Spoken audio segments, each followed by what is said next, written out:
I got shit make you horny, make you meh horny, make you hard, make you happy, make you strong, make you smart.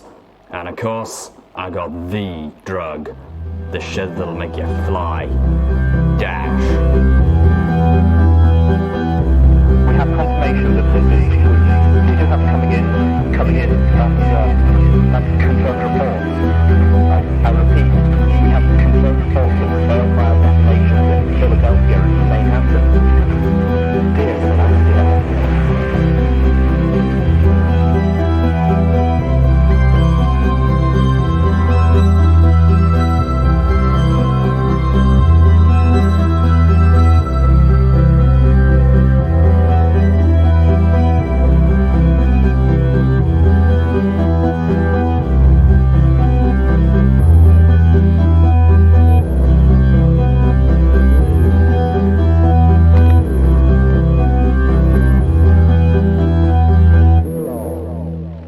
And that was Blue Boy with Grave Fission.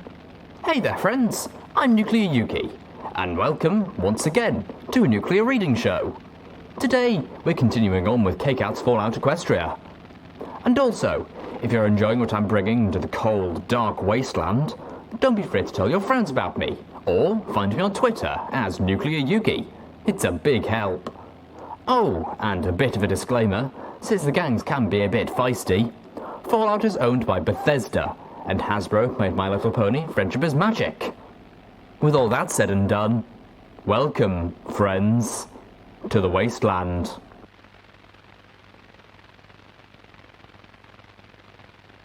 Chapter 36. The Very Strange Tale of Midnight Shower. The bloodwings screeched as the bullet from my sniper rifle tore through its abdomen. The dark shadow tucked in its wings, spiraling downward and disappearing into the storm. Sheets of rain lashed across the Sky Bandit. I was relying more on sats than on my own vision. Above us, Steelhooves was doing the same. The rhythmic booming of his grenade machine gun and the shrieks of the bloodwings filled the air. "Where the hell did they all come from?"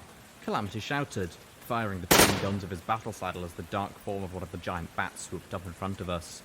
There were far more than the dozen I had originally counted. It was a whole damn flock. I heard the thud as one of them landed on Steelhooves above, biting at his armor in a futile attempt to pierce it. Another swirled up out of the rain and slammed into the side of the Sky Bandit, rocking it and sending me tumbling backwards off the bench I had perched on. My sniper rifle clattered to the ground. Green flame erupted across the Sky Bandit. The burning bloodwing let out an ear-splitting screech of agony and fell away as the heavy rain washed away the flames. Pyrelight flashed through the air, piercing the air with a battle cry as she dove after it. I blinked, struck by the impression that the Balefire Phoenix had a vengeful hatred for the creatures. Another bloodwing latched itself onto the opposite side of the passenger wagon, viciously thrusting its head into the windows, gnashing at us. Velvet Remedy's combat shotgun roared, and I was splattered with what had once been the inside of the creature's head. As Xenith knocked the body of the bloodwing away, I threw myself to my hooves, leaving the sniper rifle and drawing out Little Macintosh. We were in the thick of them now, and Applejack's trusty little revolver was the fastest and most powerful weapon I had. For a moment, I felt bad for our zebra. Her fighting style was useless in this situation. I leapt to the window, slipping into sats and taking aim at the first dark shadow I saw. The first shot went through the bloodwing's back. The second tore a hole in its left wing, and it fell from the sky only for another to take its place, lunging towards my window. The creature's momentum carried its body into the side of the Sky Bandit with a meaty thump. I heard the impact of meat on metal and a tearing sound. The black mass of two bloodwings tumbled into the drenched air behind us, Steelhooves entangled between them as they fell, and disappearing into the torrential downpour. I cried out, throwing out a telekinetic net, but he was gone, and a second later, several more bloodwings were swirling about us. One of them was engulfed in green flame from beneath. A few yards back, Xenith kicked open the door to the passenger wagon, staring out at the black forms whipping about us in the blankets of rain. Before I realised what she was planning, the zebra leapt, soaring out into the air and landing on the back of one of the giant bats. She drove the spear of her hellhound helmet through the monster's head, and then jumped from its falling corpse towards the nearest opponent. And I had felt sorry for her, I thought. watching as she impacted the creature's wing and slashed it off with her hellhound claw horn before falling into the darkness where more unsuspecting bloodwings awaited. I should feel more sorry for her enemies. A giant bat dove into Calamity, its huge wings dwarfing his own. I spun, targeting, and fired. Little Macintosh's remaining bullet tore into the monster. It squealed. Calamity tried to buck it off, but the bat sank its huge razor-sharp fangs into the Pegasus. Calamity screamed. Velvet Remedy galloped past me, firing repeatedly with her combat shotgun and tearing the monster to pieces before it could drink. The Sky Bandit lurched in the air. Calamity was hurt badly, and the ripped corpse of the giant bat was still latched onto him, but he was not dead. A moment later, I saw how horribly close he had come to dying. The Sky Bandit dropped, jolting with turbulence as Calamity fought to land. The ground came into view, and I could see the two figures we had rushed in to save. Two young zebras, no older than the young mare with the Abu mark, clear glass. As I reloaded, a bloodwing dropped onto one of the zebras, knocking her to the ground. I tried to move faster, but it took only a second. The monster plunged its fangs into the zebra's side and drank. The zebra withered into a desiccated husk faster than her brain could die. "No! Damn it, no!" I howled, snapping little Macintosh shut. I targeted the monster with sats as it cavorted over its kill, but the bloodwing was torn apart by a charging Xenith before I could pull the trigger.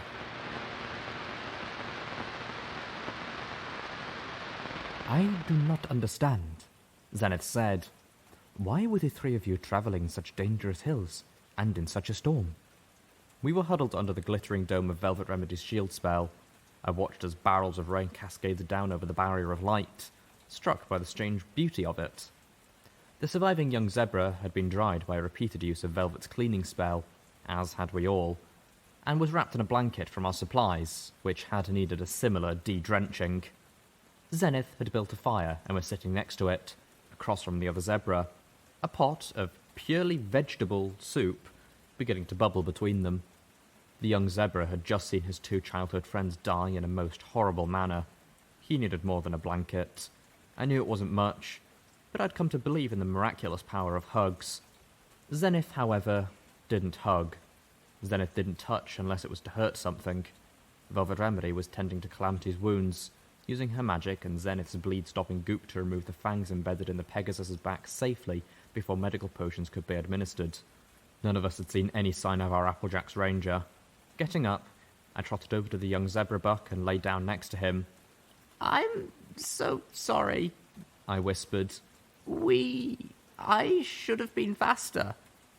I paused, unsure if suddenly embracing this strange zebra was the best thing for him after all. And, to my shame, a tiny part of my mind warned that I'd been fooled into caring for evil folk before. I mentally dropped an anvil on that part of me, and then I banished it to the moon. Instead, I put a tender hoof on one of his, holding it gently. Just a simple touch. He started, looking first surprised, and then grateful. "We had to," he said at last. "We were too old." Looking at Xenith, he questioned, "Are you not from Glyphmark?" "Glyphmark?" Xenith asked. The younger zebra nodded.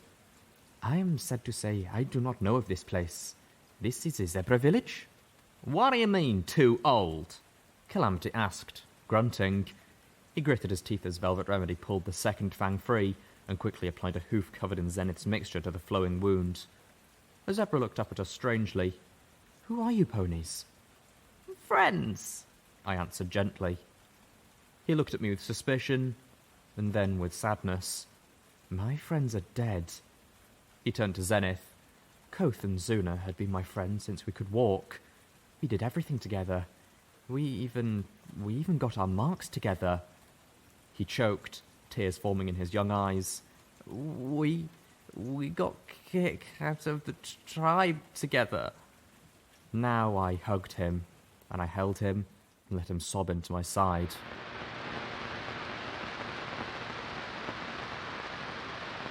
The downpour finally relented, leaving a light drizzle in its wake. I looked up into the sky, turning my gaze towards the mountains. There, nestled in the open jaw of a cliff, were the darkened spires of the Cancelot ruins. We could be there in hours, but we were going the other way. Velvet Remedy's beautiful voice rang across the hilltops. No more living in this gilded cage, shackled to what is supposed to be. I'm ready to exit this stage. It's time for this bird to fly free. Calamity cut in with perfect timing, his voice a pleasant counterpart to the luxurious voice of the unicorn mare. I've been blinded because I've closed my eyes, seeing just what they told me to see. Time to get up and shake off the lies, break their rules, stretch my wings and just leave. Together, they belted the chorus to their duet, their voices daring the slate-grey sky in the ceaseless rain to even try to make the day gloomy. I'd missed this. We were trotting towards Glyphmark. Calamity flew alongside me, pulling the sky bandit no more than a pony's height above the ground. The mere idea of boarding the flying thing had driven the young zebra to panic, so we walked, escorting him towards his new home. It was better this way anyway, I thought. I'd been cooped up in that passenger wagon for days, recovering physically from my head trauma and psychologically from the most soul-destroying worst day ever of my lifetime. Physically, I was healed. Mentally, I was capable of pushing on. What I'd done would never heal. The reality of that turned my thoughts to Steelhooves, another reason for the walk. I had to trust he would find us, and when he did, it would be best if we were on the ground. Otherwise, he might shoot a missile to get our attention. I kinda hope to change things if I don't even try. I can't heal another if I lay down and die. There's a whole world beneath us, and a whole sky above. As the voices of Velvet Remedy and Calamity joined forces once more for the last line of the verse and another rousing chorus, I turned to my zebra companion. Xenith trotted along beside me, the young one between us. Do you still wish to seek out the tribe itself? There is no need, Xenith intoned gravely. My daughter is no longer with them. The young zebra had wept openly, unable to stop once he had started. He had blubbered, sobbing and mourning the loss of his friends, and in the spaces between his words, I began to construct a picture of what had happened. The trio of friends had come from the tribe that Xenith's daughter had been part of, the tribe that had formed from those who were left behind when the slavers fell upon Xenith and her village. Zebra foals, all of them. My parents and husband were slain in the fight, Xenith had told us. My daughter was too young for Stern slave pits, and she had no place in Red Eye's schools, so Stern left her there, along with the other children. An entire tribe of children, living under the shared belief that being an adult meant being ripe for slavers, that adults in the tribe invited an attack, and while the slavers would not take the children, that didn't mean they wouldn't do much more horrible things to them. And just how do they decide when a zebra is suddenly too old? Calamity had asked. The answer was obvious. It wasn't a matter of birthdays, it was a matter of maturity. You were too old when you got your mark.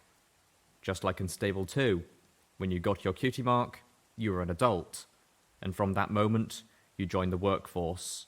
Only here, in this zebra tribe, it was a dreaded event. I nodded to Xenith. She had suffered in the slave pits for many years since the attack on her village. Her daughter was young, but hardly an infant, and the zebra with us was only vaguely recalled when the mare had herself been ostracized from the tribe. If she still lives, my daughter will be in Glyphmark.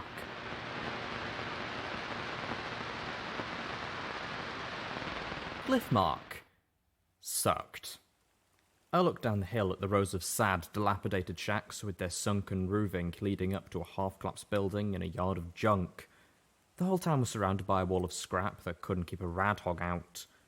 The ground was dark and lifeless mud. The hoofful of zebras looked battered and dejected, their eyes downcast and their heads low, their manes and tails tangled and unkempt. It looked like a town just waiting to die.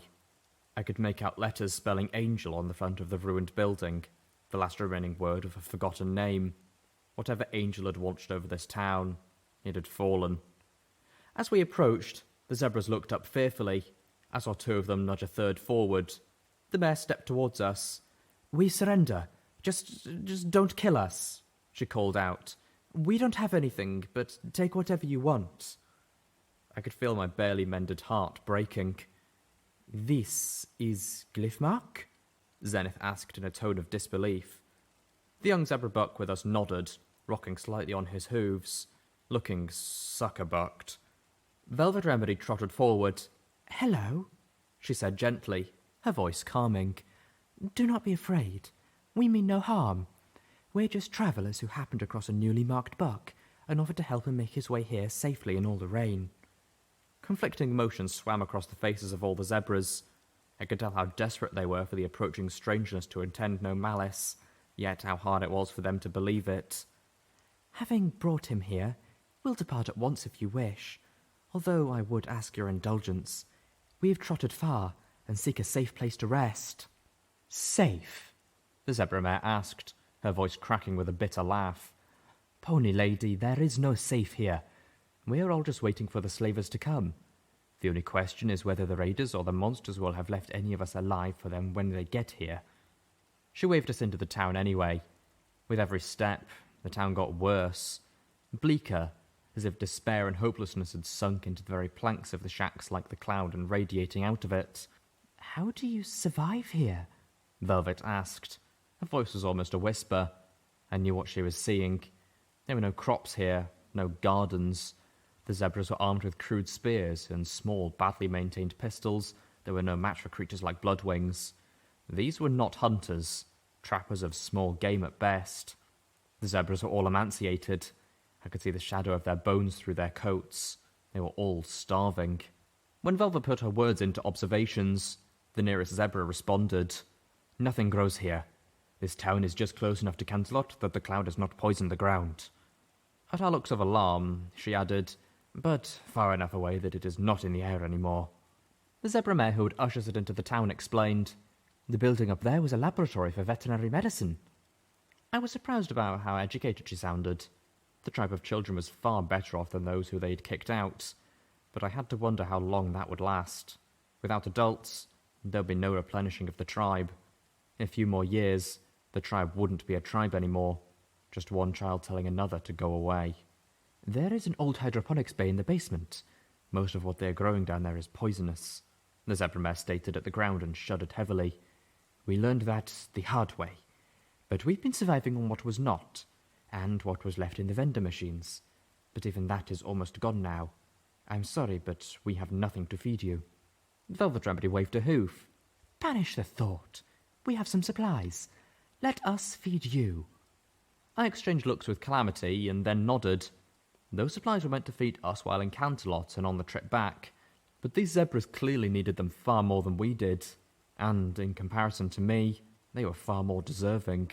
None of them had slaughtered a whole town in a blind rage recently, and their suffering made mine look petty. Veterinary medicine? Calamity questioned as we drew close to the building. What had looked like scrap in the distance still looked like scrap up close, but it was clearly military scrap. Broken down military robots huddled around war chariots so rusted and decayed they were barely recognizable. Piles of empty ammo boxes littered one corner, as well as parts of several turret models. A much larger version of the flying contraption we discovered in Old Olney was strewn across half of the lot, upside down. Stone pillars flanked the scant remains of a road leading into the yard around it. A cracked placard reading, Angel Bunny Pharmaceuticals. The name was not so forgotten after all. I remembered Xenith's claims that Fluttershy's pet rabbit had created the combat drug Stampede, and I found myself wondering if the rabbit had somehow built this company. And then I face-huffed up my old foolishness. Knowing what I did of Fluttershy, it was the most natural thing for the Ministry of Peace to have a branch dedicated solely to the welfare of animals. And of course, she would have named it after her favourite pet. The military took over, I surmised as I spotted a hulk of a sentinel robot. I wondered if part of this lab was repurposed for creating Stampede. With a start, I realised that the poor zebras in this town were living under the shadow of Doom Bunny. The irony was so bitter that I had to bite back a laugh. What about trade? Calamity asked. No caravans stop here, the zebra mare told us. There is nothing here that any pony wants, and we have nothing to buy supplies with. Velvet Remedy gasped in horror as a zebra hobbled out of one of the shacks, teetering on only 3 legs. The remains of the fourth looked badly infected. You don't have a doctor either, do you? Not anymore. We made the full circle. There wasn't much of a town to see. Our host waved a forehoof. Sleep wherever you want. This is all? Xenith asked slowly as another zebra walked by, eyeing us curiously. I found myself staring. The zebra had used charcoal to outline her stripes so heavily that she looked like a black-coated zebra with white stripes rather than the reverse. "Don't mind gloom," our guide told us dismissively. The zebra shook her head. "Are there no other zebras here?" The zebra mare shook her head. The other zebra mare, Gloom, turned. "The Nightmare Moons took them 6 nights ago. They are all dead now. I wish I was." "The Nightmare Moons took them?" I asked. Our host nodded. "They came and took half of us. I do not know why. They have never paid any attention to us before." Xenith looked pained. "Was one of the ones taken named Zephyr?" The striped mare blinked at Xenith. "Yes." At Xenith's stricken expression, the other zebra turned away, looking instead to Velvet Remedy. "She was our doctor." I pushed forward, catching the zebra mare's attention. "Which way did they go?"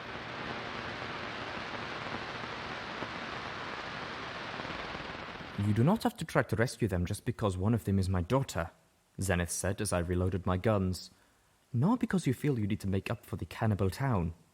"No," I agreed, slipping Little Macintosh back into its holster. "We need to do this because it's the right thing to do." Yup, Calamity agreed, trotting up next to us, clad in his Enclave armour minus the helmet.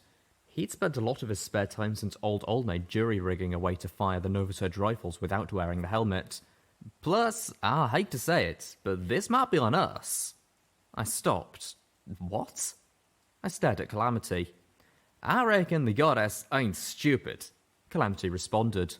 "She's figured out she's got a blind spot, and she's experimenting." This had to do with the memories I'd stolen from myself, didn't it? "Well, if it wasn't settled before..." "I'm going to stay." I turned to Velvet in surprise. The unicorn shook her head. "These people need a doctor. Not when you came back with theirs, but now. It has been 5 days since the Alicorns attacked Glyphmark, and that's 5 days too many." I could see it in her eyes. She believed that she had something to make up for, and she wasn't going to turn away from another pony, or zebra in need. I stepped forward and gave her a hug. "Stay safe." "I should be telling you that," she replied. Pyrelight landed on a rusty barrel next to us and hooted quizzically. Velvet gave the beautiful bird a nuzzle before saying, "Go with them, please. Pyrelight, keep them safe." The bird nodded, giving a little salute with one of her wings. Looking to Calamity, Velvet demanded, "Bring them back without any new holes." "I'll do my best," he said, tipping his hat. I released Velvet Remedy and turned towards Xenith and Calamity. "So, do either of you know anything about this place we're headed? Zebratown?" The answer for both of them was an unsurprising no. Once more, we headed into the unknown.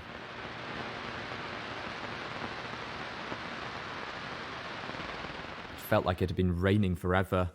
I was panting as we ascended yet another hill, rethinking the wisdom of walking to Zebratown. Hearing that Zebratown was only an afternoon's trot away, Calamity had suggested we travel on hoof. I had agreed, suspecting the Sky Bandit would be too visible, and the Alicorns would be looking for it. Now I realised the idea of trotting back over these muddy hills with freed zebras in tow, and possibly Alicorns chasing us, was just stupid. I heard a whistle from the air above us. It didn't help that Calamity wasn't exactly travelling on hoof. Looking down, I saw another little valley with spots of asphalt indicating a nearly vanished road. There was an ancient stone hut down there amongst the collapsed sections of fence. The body of a dead bloodwing sprawled over the roof, and a second was impaled on the iron struts of what, until recently, had been a windmill.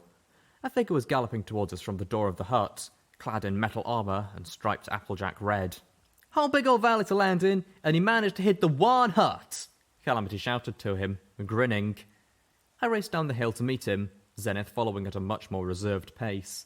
"Watch out!" Calamity warned as I reached Steelhooves. "She's gotten huggy lately." I seem to recall it was you who hugged her, the Applejack's ranger retorted, a welcome hint of good humour in his normally taciturn rumble. Several minutes later, we stepped into the little 2-room hut to get out of the continuing drizzle. "Wha?" Calamity said, echoing my own sentiment as we came to a stop, rainwater dribbling off the brim of his black desperado hat. I'd seen enough of the ravages of time and the scattered refuse of what was left behind after generations of scavengers. This wasn't it. Pictures were slashed apart, furniture was smashed under hooves, small treasures were defiled. I'd also seen the malicious destruction of raiders. The wreckage in this cottage was much closer to that, but this wreckage was old, all the signs of predating the apocalypse. The torn pictures were so faded with age that they were unintelligible. The furniture was rotting, the stuffing in the ripped pillows had turned to dust, presuming they were not stuffed with dust to begin with. It gets worse. Steelhooves warned. I stepped further inside, and the turn of a corner revealed the collapsed remains of a skeleton on the floor beneath a hanging noose. Any physical clue as to whether the owner of that skeleton had hung himself or been lynched had been obliterated by the past. Calamity kicked over a pile of broken chairs, and then trotted into the kitchen to see if there was anything worth saddlebagging in the fridge. A minute later, he heard the pop and hiss of an opening cola bottle. Clearly, his search had borne fruit. I poked at a terminal laying amongst the rubble. Its screen had been smashed in by a hoof, and then stopped, taking a closer look. It was one of those newer models that I'd been finding operational everywhere, and upon closer examination, the terminal was still running. Whoever destroyed it had fallen prey to the common, yet silly misconception that breaking the screen had any effect on the device's spell matrix. Calamity trotted back in, holding a sunrise sarsaparilla in his teeth and taking a swig. I floated out a few tools and crouched next to the terminal. Steelhooves regarded Calamity. Are we on a date? Calamity spit his sarsaparilla, spraying it around the neck of the bottle as he choked. "Ew, what now?" he said, dropping the bottle with tears in his eyes. I stopped what I was doing, stared, and then collapsed in laughter. Served him right. I had assumed that you had seen the decoration on the roof and were coming to find me. Steelhooves noted.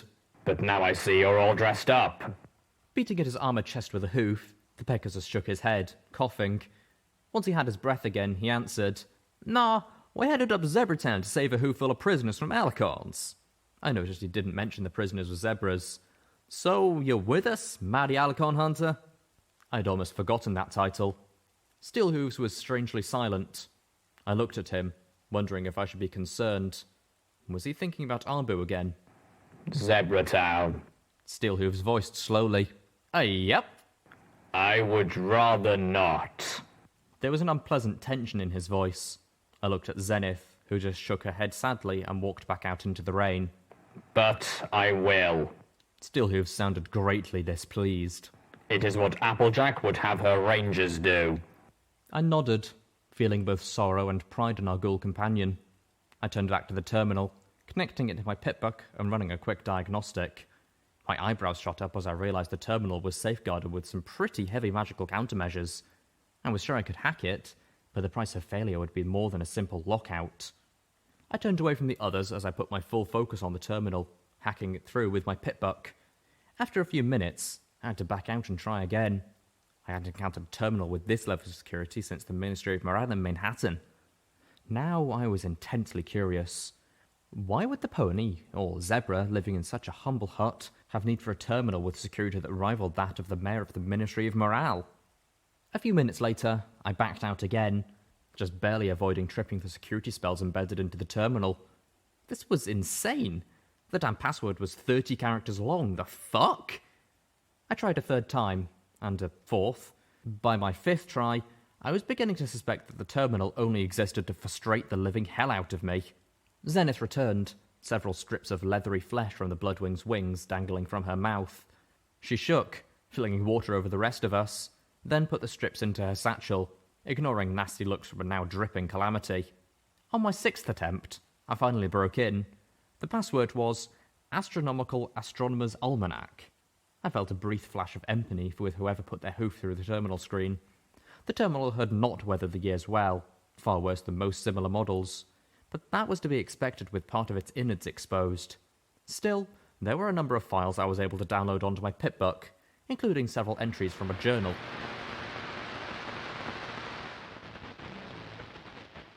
From the Journal of Midnight Shower. Day 1. Today is the first day of my mission-imposed exile from the refined walls of Canterlot. I arrived in Zebratown at the stroke of 8, the Royal Guards dropping me and my bags off a small trot from city's limits. I didn't blame them for not wishing to travel closer, and with Celestia's sun shining above and a cool breeze coming off the mountains, the day invited a walk. My levitation spell is enough to care for my possessions for such a short distance and to prevent the walk from being a burden. although I admit I was a little concerned for the safety of the priceless heirloom with which I'd been entrusted. I would say this is a fair town by Equestria's standards, but Zebratown does not hold itself to such standards at all now, does it? Still, it is far better than the complete hovel I expected. I had heard that there is a town somewhere in the dirty parts of Equestria that the earth ponies have built in merely a year. Well, if that is true, then maybe there is a little earth pony in the zebras. And I do not mean that in an offensive or seditious manner. For just in a few years, they've turned a poverty-riddled shantytown at the very foot of Canterlot into something rather impressive. Most impressive, I must say, is the elevated aqueduct that runs up in the mountain and directly under Canterlot, catching the water which spills continuously from our glorious capital's moat, and distributing it not only through the town, but the farmland beyond. And to think that this entire place was not even a concept not so long ago. But then there was no real need for segregation until the zebras massacred our children at Littlehorn. Not that I believe the zebras who are upstanding equestrian citizens should all be moved here, mind you. There are plenty of zebras in Canterlot. I even have a friend who is a zebra. But in the more backward, bumpkin parts of the kingdom, with the increasing anti-zebra war sentiment, it simply isn't safe for them to be amongst normal ponies. It really is better this way. That said, I was pleased to learn that the hut which Princess Luna has provided for the duration of my research here is actually a few miles outside of the town proper. As for the hut itself, it is cosy, far from the refinements and luxuries I've been accustomed to in the castle, but I am a scholar, not a noble, so I have it in my blood to make do, being unburdened as I am with a nobility's allergy to anything plebeian. I have spent this afternoon getting settled in, including the task of troubleshooting the new terminal. Why is it that any new piece of arcana technology always seems to come with more headaches than the one it replaces? Of course, a fair part of the difficulties may have arisen from the installation of the security's sub-spell matrix, but considering the sensitive nature of my research, it would simply not do to have one of us strike with an unhealthy sense of the curiosity go poking around in my affairs, now would it? Tomorrow, I shall drop back up into Zebratown, trying to get acquainted with the town and its citizenry. Being able to establish a degree of good relations will be critical before pursuing avenues of inquiry.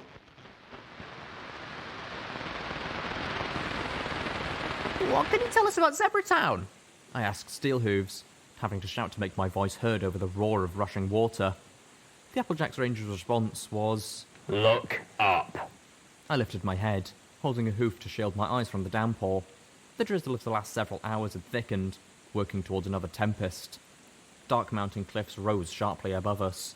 As my gaze ascended, I saw Canterlot, the broken majesty of the castle and surrounding city jutted out over the mountainside almost directly above us.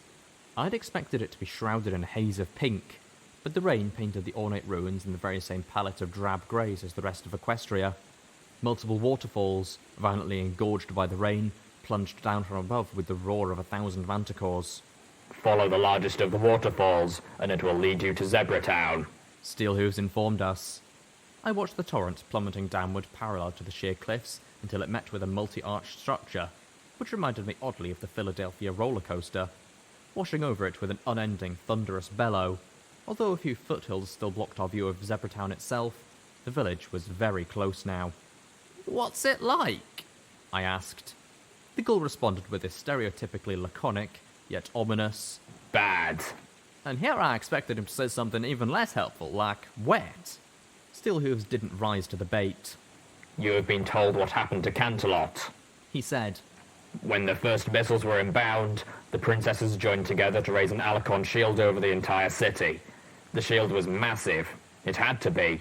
They weren't just protecting the castle. There is an entire city up there you can't easily see from below. I nodded. The royal castle was only the most visible landmark from below. Ministry Walk was in Canterlot, as was Princess Celestia's school for gifted unicorns, and who knew how much more. I could spot fragments of a winding road, switchbacks carved into the mountainside for chariots and carriages to make the ascent. I was picturing it now, the princess's potent shield being bombarded, awash with fire and shaken by explosions. I knew that Alicorn shields hampered sound and vision, but still wondered what it must have been like for the ponies cringing inside. When the zebra's mega spell went off, the shield filled with the pink cloud, so thick you could not even see the shadow of the castle inside it. In my mind's eye, I now saw Canterlot replaced on the cliff by a solid pink bubble, like a gargantuan bubblegum-flavoured candy jawbreaker. The shield continued to trap the pink cloud for hours while the Steel Rangers and others attempted to evacuate the towns in these here foothills. Zebratown lies directly beneath Canterlot. It was hit the hardest when the shield went down. Steelhooves looked at me. You may want to consider this a dry run for Canterlot itself.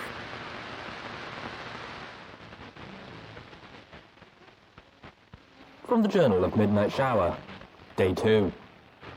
My first attempts to befriend the residents of Zebratown were met with suspicion and guarded politeness, but no hostility, and considering the state of things here, I regard that as small triumph on my part.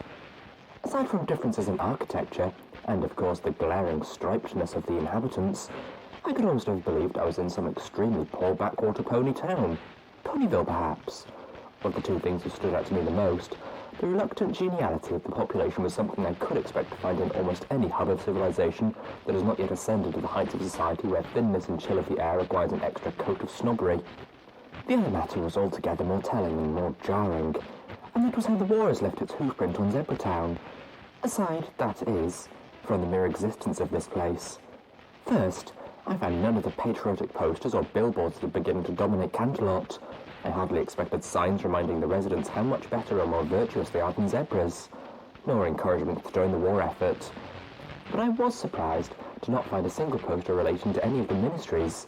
In fact, the only hoofprint of the ministries in all of Zebraville is the occasional patriotic song belted out by one of those new sprite bots.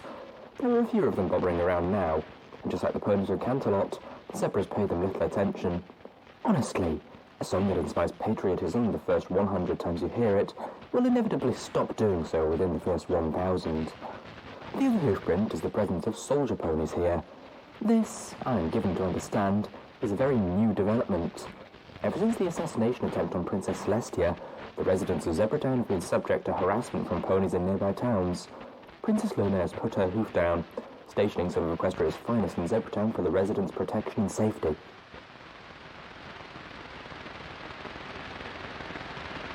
The road to Canterlot had become a raging river. Calamity held me as we flew over the muddy waves, my horn glowing. Behind us, Steelhooves and Xenith rode an arched stone bridge which floated through the air behind us, surrounded by the glow of my magic. Centuries of those storms had torn the bridge from its original mountings and washed it into the valley where I had found it half buried in the mud.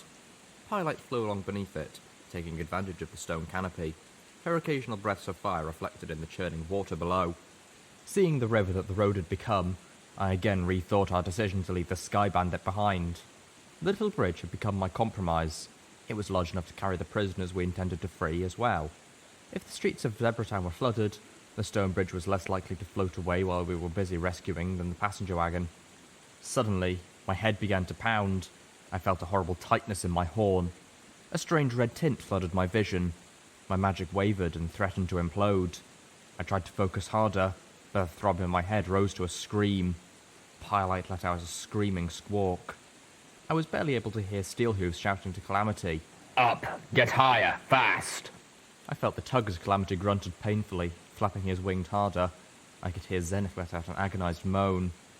Then as quickly as the torment had come, it was gone. The screaming pain in my head was gone. My hearing cleared.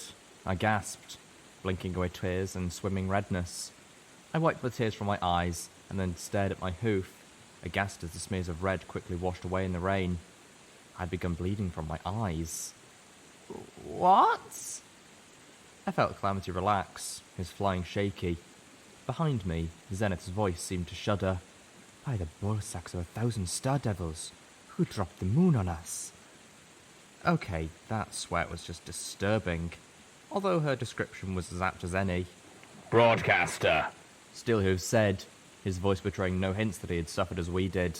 There are probably several scattered about, washed out of Canterlot by the rain. I glanced behind us at the river we had passed over. The broadcaster was somewhere under the waves. We couldn't have seen it. I couldn't even hear the static over the roar of the waterfalls. There had been no warning until the effect began to kill us. I turned my stare forward again as we crested the last hill. Zebratown sprawled out before us. The ruins had been left undamaged by the war, only to be slowly battered down by the hoof of time and constant floods. Most of the zebra huts had collapsed, leaving not even skeletons. A small maze of crumbling shops and zebra insulae lined the merchant roads. and a few larger buildings formed grey masses shrouded behind sheets of falling water. The largest waterfall from Canterlot, engorged by the storm, crashed into the widening mountain cliff less than a quarter-mile from the edge of Zebratown, its roar filling the air. The pounded aqueduct stood under the onslaught, delivering part of the waterfall's payload directly into the town along an elevated canal. But the structure, which had survived hundreds of years under the falls, had collapsed at several points within the town itself, the water now pouring into the streets instead of flowing out onto the hills which had been the zebra's cropland. As we flew over the streets of Zebratown, I saw veins of pink swirling in the water. The rain proved a double-edged sword, washing the pink cloud out of the air. We could remain outside safely, but we dared not set hoof in the shallow lakes that had once been streets. At least we would be able to keep our armour on. I needed my pitbuck to locate the zebras. I looked up at the Canterlot ruins above us, wondering what the rain was doing to the city above. Clearly, rains like this had happened many times before, and the pink cloud always returned. Steelhooves would have told us if it were otherwise, but would entering Canterlot during a storm make our mission safer or more dangerous?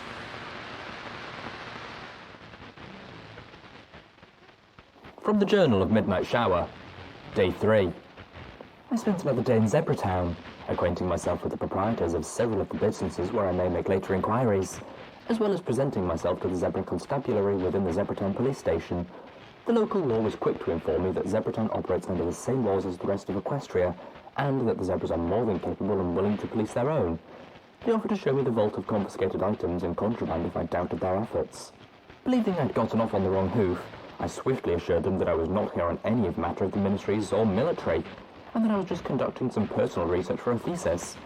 I received even more suspicious looks at that, as well as a rather rude inquiry as to whether I was researching inherent zebra inferiority. As if any pony would want or need to do such a thing. No, I reassured them, confiding instead that I was doing a study on zebra astrology. To my dismay, this produced an even worse reaction than the notion I was researching zebra inferiority, and it took all my not inconsiderable charisma and social graces to assure them that my studies were benign. Still, I left the encounter feeling a little shaken and slightly alarmed at the task before me. The thoughts I find most particularly disquieting are the images my mind conjures at the locals' reaction should they learn the truth behind my research.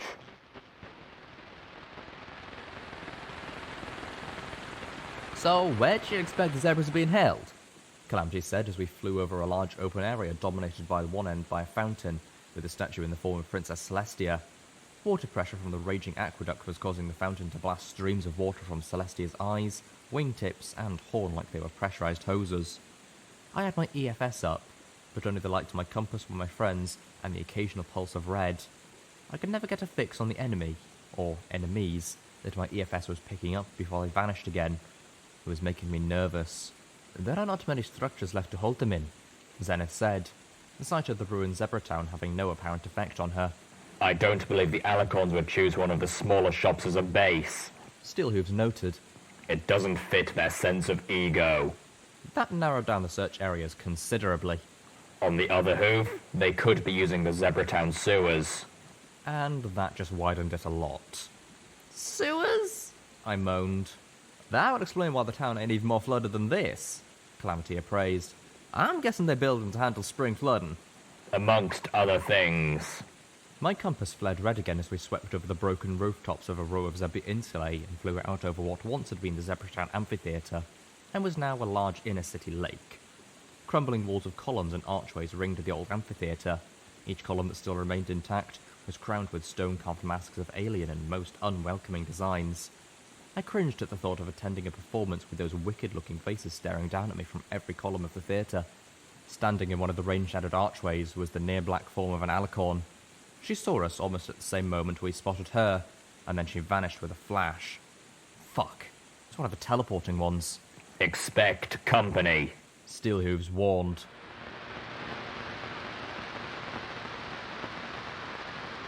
We had to get out of the sky. We were too easy a target.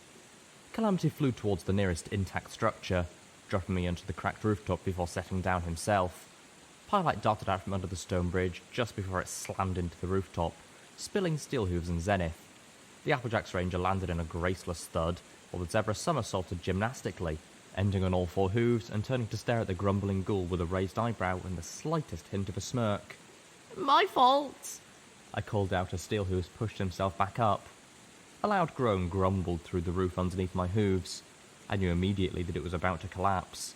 It had been on the verge of crumbling for decades, and our landing was the final insult. Looking up at my companions, I whimpered, I hate ceilings. Ceilings, floors, roofs, anything that could tumble out from underneath me. In all the fucking wasteland, they are my greatest enemy. I started to focus, intent on levitating myself and my companions, and possibly laughing victoriously.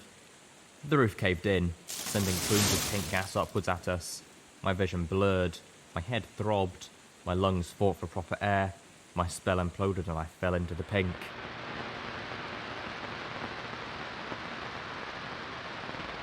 My body hit the floor in a chamber of thick pink gas. The pink cloud had seeped in through cracks in the ceiling and collected here. The medical assist bell on my pip buck started flashing warnings across my EFS as my internal organs began to suffer. My heart felt strained. My lungs struggled to take in enough air, and I could feel something terribly unpleasant in my bowels. There will be packets where the pink cloud has settled and pooled. Steelhooves had warned us. Avoid them if you can. Dash through them with all haste if you cannot. While only still a fraction of the potency of the original cloud, such pockets will kill you in seconds. I pulled up my pip buck's auto map, checking my orientation towards the nearest door. This way! I tried to shout, my voice fighting for volume. Follow me!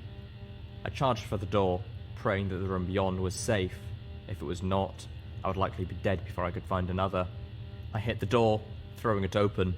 To my dismay, the hallway beyond was curtained with the same cloying pink.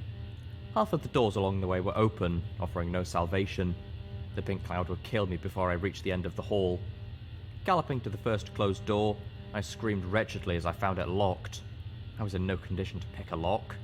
I hurled myself to the next, my heart feeling like it was about to explode. My lungs were burning, my vision was getting dark. The door opened. I tore into the next room, praising Celestia as the pink cleared, only to thud against a stone railing.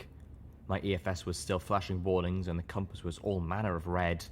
I needed a health potion to reverse the damage the pink cloud had done, and fast before my organs began to fail. With severe alarm, I realised that Velvet Remedy still had all of our medical supplies. My vision was dark but clearing. Calamity shot past me, hovering in the air just beyond the railing. As Steelhooves and Xenith galloped through the doorway behind me, I heard a crunching sound from beneath.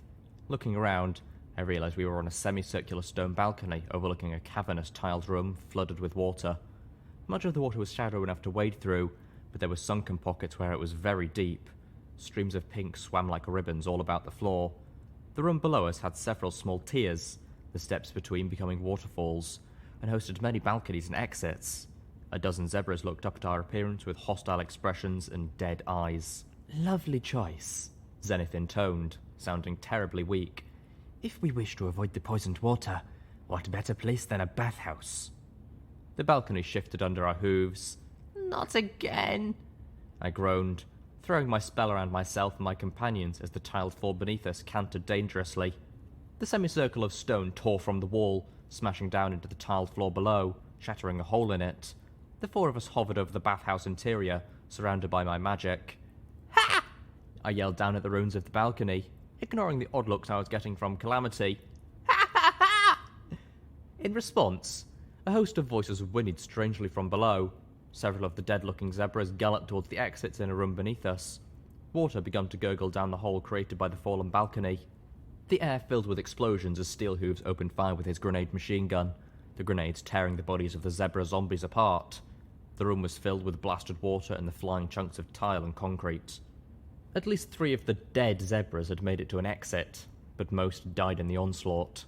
Xenith cried out as one of the escapees came charging up the pink hallway and leapt out of the still-open door behind us, waves of pink mist curling out after it as it soared through the air and impacted with Steelhooves, knocking them both out of my levitation field. The zombie zebra and the ghoul plunged into one of the pools below with a splash. Well, he could use a bath, Xenith commented as we floated above the pool, watching the dark figures of the two hoof fight under the water, neither of them able to drown. "Y'all figure he needs any help?" Calamity asked. We both shook our heads. Where's Pylite? I asked, suddenly realising we were still down a party member. Calamity scowled, blushing a little. "Still flying round outside, I reckon. Brute's smart enough not to fall through a roof as she has wings. For Calamity's sake, I tried not to smirk. The floor around the pools was slowly draining. Casting about, I spotted a row of yellow medical boxes. Salvation! Assuming there were any health potions to be found inside. Telekinetically pulling myself from the others, I flew up to the medical boxes. The first was unlocked, yet still full of medical supplies. Zebratown had not suffered the looting that had emptied nearly every unlocked box in the wasteland. If this is what Zebratown was like, what about Canterlot? I suddenly understood Steelhooves' concerns about distractions. My head was still throbbing, my breathing painful, fast and shallow. My gut twisting inside me as something seemed to shift, burning in my bowels. I didn't need the medical assist spell to know I was on the verge of something inside me failing, and I was the first out of the cloud. My friends had to be worse. I floated the healing potions I found up inside to Calamity and Velvet, planning to use the first one I found in the next box myself. The next was locked. My vision slowly darkened further as I focused on the lock. A new red light sprung up on my EFS compass. Turning, I saw a zombie zebra push through a doorway, its seemingly lifeless eyes fixing on me, flaring with an unholy light. I whipped out the zebra rifle, sending 3 bullets straight into its head. I could see the flare of orange flame as the corpse's brain burned. The zebra thing stumbled and went down like a sack of flour. Turning back to the medical box, I finally got it open. Celestia licked me like she loves me. There was a super restoration potion inside. I downed it quickly before my vision could fade entirely and I lost the ability to focus anymore. At once, my vision started to clear. My breathing became easier, and my heart started to beat stronger in my breast. My ears filled with an unnatural, grating sound. I turned as the dead zebra was lifted back to its hooves in a swirl of unholy energy. But I shot it in the head, with fire! The Canterlot zebra proved just how much it didn't care as it struck out at me with a hoof. The impact bruised through my armour, sending my weightless body flying backwards. My head struck one of the medical boxes, exploding in pain and stars as I collapsed into the water. I could hear Xenith splash down as my magic imploded. I felt a sticky warmth in my mane. The medical assist flashed warnings of head trauma. Between my previous concussion and the weakening from the cloud, I feared I may have suffered permanent damage. That fear washed away as I passed out.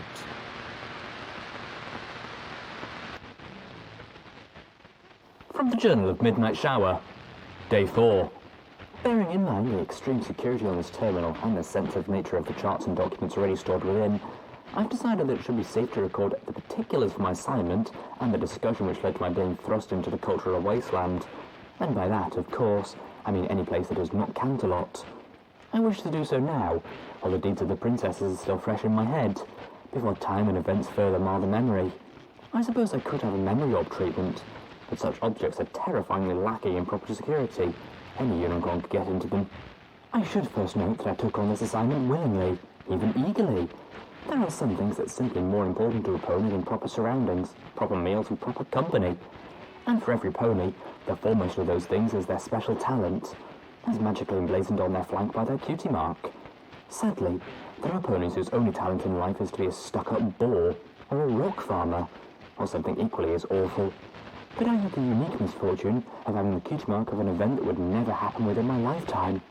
The last centennial meteor shower occurred over Ponyville 10 years before I was even born, and the next is not scheduled to occur until decades after I am likely to have passed away. So the ability to not only see, but actually touch the very thing that my cutie mark represents, to hold it in my hooves, was too overwhelming a gift to possibly turn away. Being the Royal Astronomer comes with many benefits, not the least of which is being within the same orbit as the princesses. I've been in the position to observe them in less than entirely formal company, and have even had occasion to speak to Princess Luna or Princess Celestia in years prior at their beckoning. As such, I believe I've constructed a better assessment of the character of each of the princesses than most any pony other than perhaps their royal guard, each other, and some of the castle staff. For example, Princess Luna is the younger sister. She's also the smaller and the cuter sister. As a result of these traits, I've seen many ponies fall prey to the notion that she must also be the weaker and more innocent of the two. It is a misconception that I've seen the princess herself play on to more than one occasion, usually with devastating precision. If anything can be said of the Night Princess, it is that she is the darker of the two. In my personal estimation, ponies are often inclined to suspect Princess Celestia is capable of acts that our benevolent princess could never commit, and equally inclined to underestimate what Princess Luna is capable of.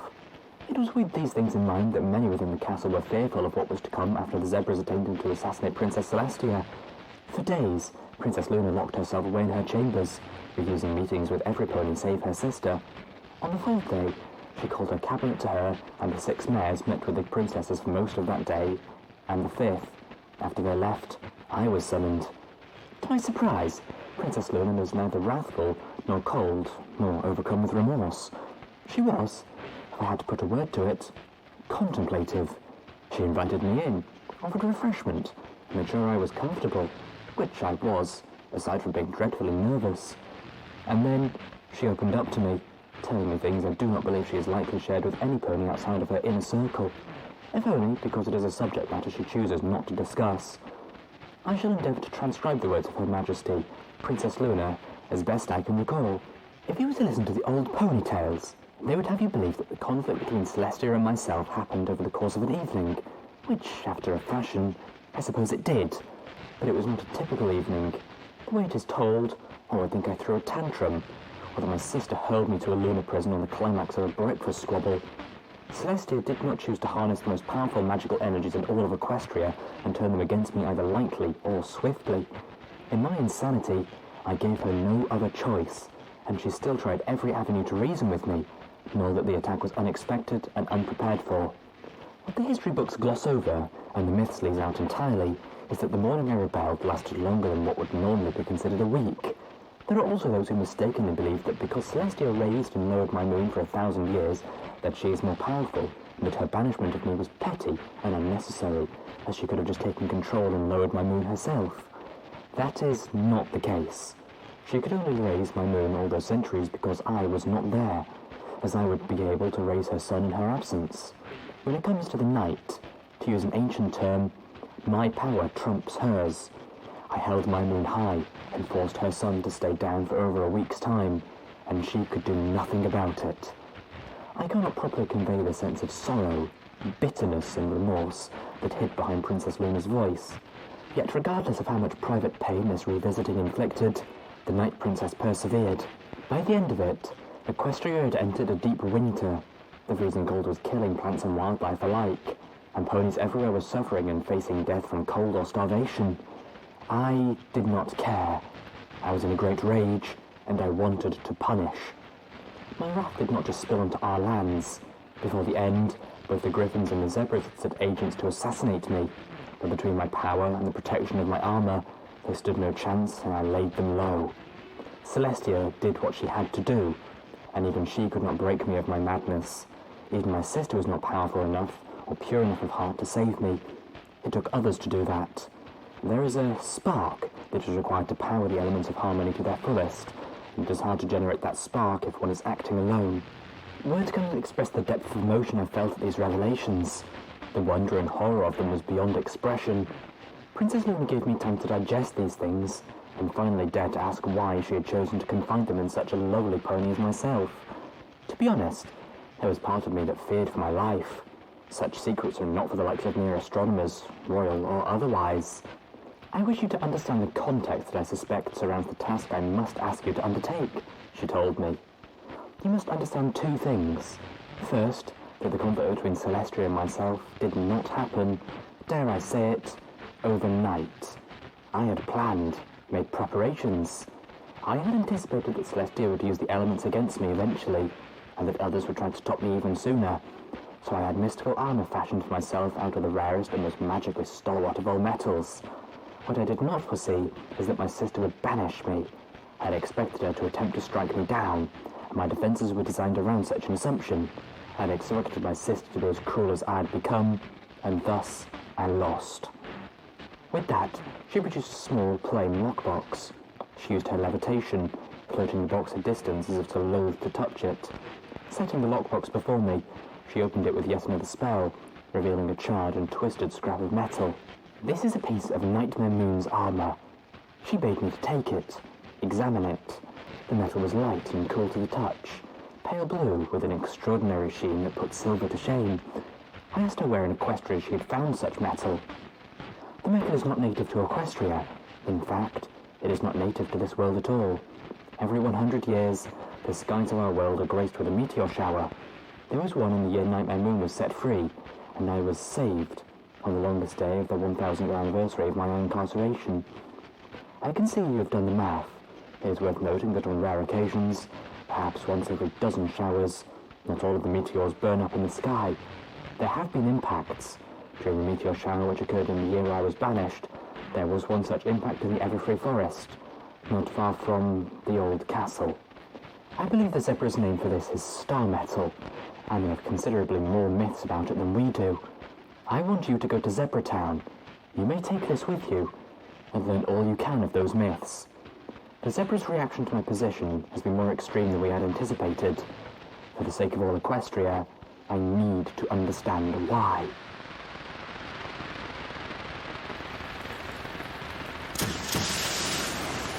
Twin missiles shot out from Steelhooves' armor-integrated battle saddle and barreled down the sewer tunnel. More than enough firepower to kill even a Cancelot zombie zebra. The rockets exploded against the Alicorn's shield with almost no effect. Ahead of us, the cave-like tunnel continued beyond a gridwork of heavy iron bars which blocked our way. Steelhooves and Calamity tried to occupy the purple-coded Alicorn as I hacked a wall-mounted terminal that controlled access to a heavy metal door inset in the side of the sewer tunnel. I worked as quickly as I could, hacking through the system, scanning strings of data for possible passwords. The door clanged and slid open as I found and entered the correct passphrase. Not a rainbow. We charged blindly inside, Steelhooves hiding a proximity mine on the backside of the terminal before closing the door behind us and plunging us into darkness. Several pairs of glowing white lights flickered in the darkness. My EFS compass was showing 4 red lights. I slid into SATs and locked onto the first zombie zebra, aiming Little Macintosh right for the deadlights of its eyes. The powerful little revolver echoed in the metal chamber. Steelhooves' helmet spotlight burst to life, revealing a long amateur laboratory filled with tables of ancient chemistry sets. The zombie zebra I had shot lay dead, most of its head removed. I really hoped it couldn't get back up from that. 3 more stood about the lab, one of them holding a spear in its mouth. Steelhooves opened fire, turning one corner of the lab into a blast zone, filling the room with smoke, heat, and shattered glass. I quickly averted my eyes and bucked over a table, crouching behind the backblast of Steelhooves' attack. Calamity and Xenith joined me. "Whoa, whoa, whoa!" Calamity yelled out, covering his hat with his forelegs. Steelhooves, thank the goddesses, stopped firing explosives. A second later, the spear struck into the table, the metal blade gleaming green as it pierced through the table, slashing my shoulder. I cried out, pressing a hoof to stop the bleeding. Calamity flew up, firing his no-surge rifles while Xenith pulled out healing bandages and treated my wound. I heard another explosion, but this was from outside the door. The Alicorn had tried to use the terminal and set off the mine. She wouldn't be getting in. I felt a wave of dizziness. My fear of permanent damage to my head resurfaced. But then, the dizziness was joined by a gut-wrenching feeling and I doubled over. "Poison," Xenith said simply. "Fear not, I know this brew. You will suffer but only a little. Then you will be good as new." As I doubled over in agonizing cramps, I found myself strongly disagreeing with Xenith's definition of a little. I heard the horrible necromantic sound of the zombie zebra I had shot getting back up. Calamity fired again, and I heard it liquefy. The last zombie zebra leapt over the table, turning to face Xenith and I. I tried to focus, aiming Little Macintosh, but a tearing, twisting pain in my abdomen obliterated my concentration, leaving me gasping for air and praying for unconsciousness. Xenith moved swiftly, striking at the zombie zebra with a hoof. I saw her eyes widen in fear as the monster failed to be paralyzed, taking advantage of her attack and sinking its teeth into her back just beneath one of her shoulder blades. "Don't touch me!" Xenith screamed, twisting away, her coat and flesh tearing bloodily as she pulled herself from the teeth of the monster. She whipped her head about, the hellhound horn slicing at the zombie zebra. Her attacker's head tumbled from its body and rolled, stopping in front of my face, the deadlights in its eyes fading out as it stared lifelessly at me. Xenith screamed again, pounding her hooves against the corpse. A moment later, she speared the dead zombie's head with her hellhound horn and flung it across the room. It hit a box full of inhalers, knocking it over and spilling them across the floor. Xenith collapsed next to me, trembling and breathing hard, blood flowing down her back.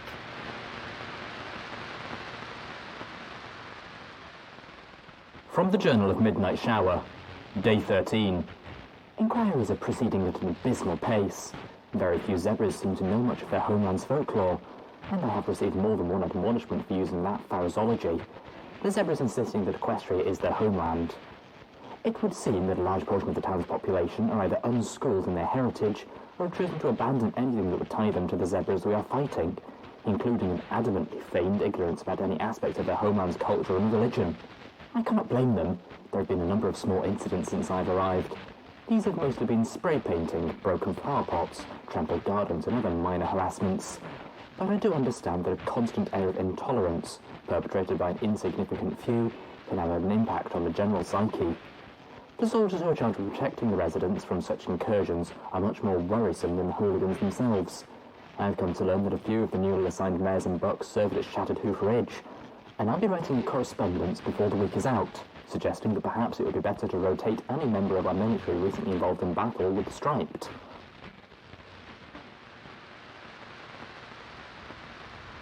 Remember this place, little one, Xenith said softly as Calamity inexpertly applied Xenith's blood-stopping goop and the last of our bandages. I will want to return here. I nodded as I opened the laboratory's wall safe. I'd hoped for more medicine, but instead found a revolver, ammo, a few decaying books and a recipe for making dash. I gave the last to Xenith, taking the ammo for myself. I took a moment to mark the lab on my Pipbox automap before trotting up to the wall terminal that operated the door on the opposite side of the labs. This one was a lot easier to hack. The door slid open.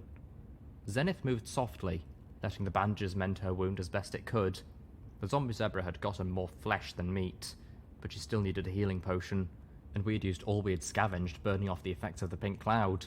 She edged up to an intact chemistry set and opened her satchel, pulling out jars of ingredients and strips of bloodwing leather. Seeing that Xenith was preparing to brew, I turned to Calamity. Steelhooves and I will scout ahead. You stay here with Xenith. Pegasus's enclave weapons had proven the best we had against zombie zebras in an enclosed space. There were 2 puddles of glowing goo on the floor that would never get up again. I closed the door to the laboratory behind us. Now that I knew passwords, access would be easy, and I didn't want to give our enemies easy access. We moved forward.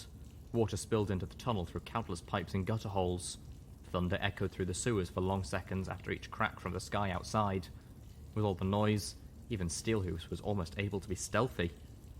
We turned around a corner and stopped, seeing the glittering wall of an alicorn shield covering the passenger head. On the other side of the shield, the water level had built up until it filled the entire passage. 2 dark green alicorns sat motionlessly in front of the shield, flanking the tunnel like guardian statuettes. What in the... With a burst of light, the dark purple teleporter appeared between her 2 green sisters. She was bleeding from wounds caused by the terminal explosion. Steelhooves dropped into a battle stance. I pulled out my sniper rifle, kicking on my targeting spell, hoping I could get a shot off before she put up her shield. Gotcha! She grinned wickedly, her horn flaring as she vanished in a flash, taking the 2 other alicorns with her. The shield spell disappeared, and the wall of water came rushing at us.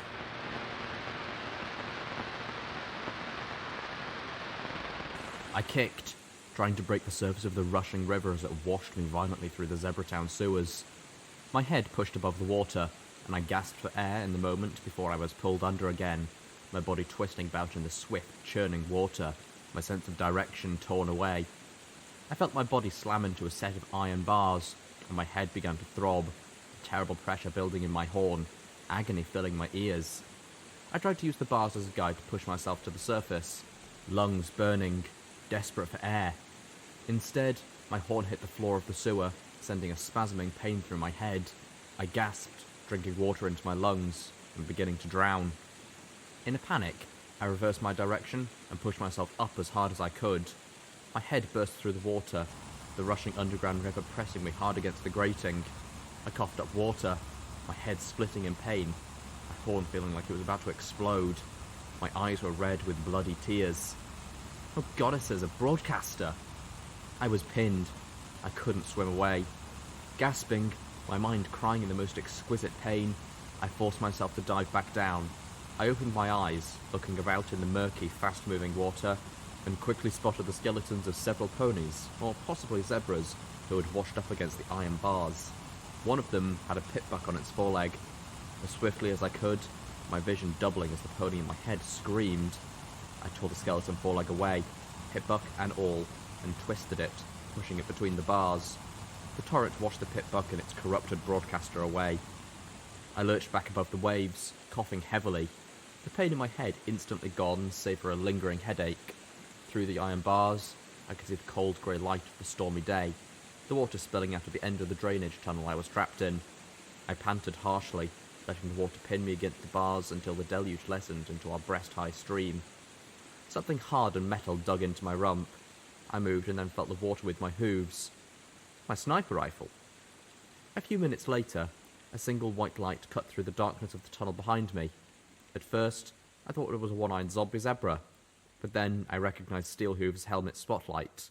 My friend trotted towards me, splashing in a sewer river.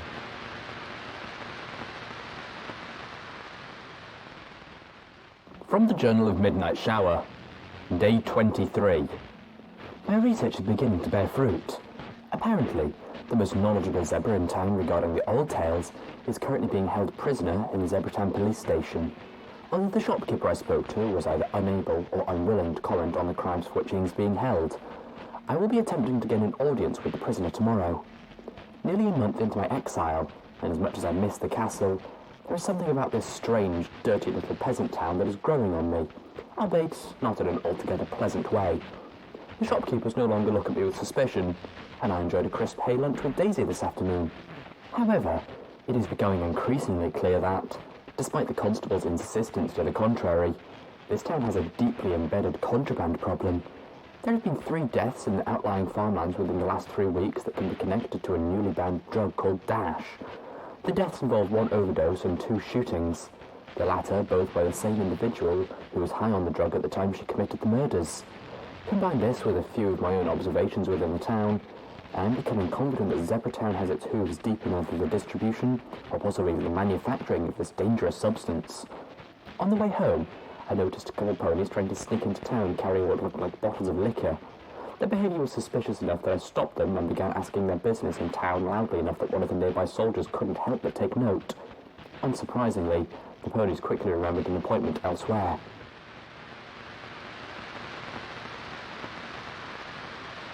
No more exploring the sewers.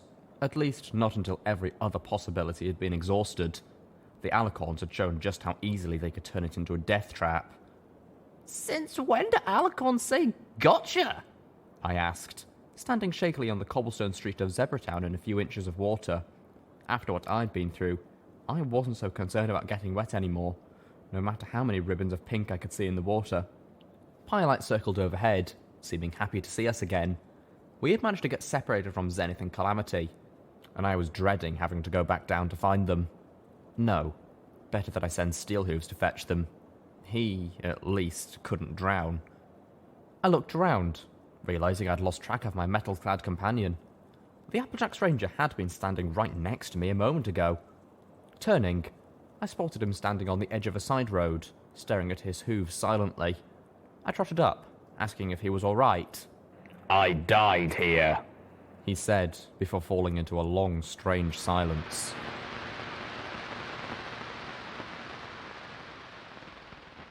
From the Journal of Midnight Shower, Day 24. I was on my way to meet with the local constabulary when I was forced to alter my normal approach due to several large, pony-drawn wagons blocking the street. Not being in a rush, I had decided to take the scenic way around, taking the opportunity to locate and browse a store I had heard of, nestled in a back corner of Zebratown, which reputedly sells replica ceremonial zebra masks. I believe the proprietor of such a store would naturally possess a wealth of knowledge about zebra customs, and, by extension, beliefs. My plans for the afternoon were disrupted by a quickly muffled call for help. Apparently, a few of Equestria's finest decided to have their way with a rather comely zebra mare. By the time I arrived at the scene, the bugs were on the ground, sprawling before their very angry commanding officer, a sergeant by the name of Applesnack, who I later learned was one of the soldiers transferred here after Shattered Hoof Ridge. From the way one of the soldier bucks held his ribs as he limped away, it was clear the sergeant had chosen a non-vocal means of intervening in the would-be assault, although he certainly had some choice words for them after he had bucked them flat. What had the greatest impact on me, however, was what happened after. I was taking note of the sergeant's name with intention of recommending him for some manner of commendation, when the zebra mare, shaken and sobbing, reached out to Hoof to thank him. Sergeant Applesnack rounded, pushing her away and informing her that he stopped those bastards because they were a disgrace to Equestria, and most emphatically not for the likes of her. I feel another letter is in order, this time addressed to the princess herself.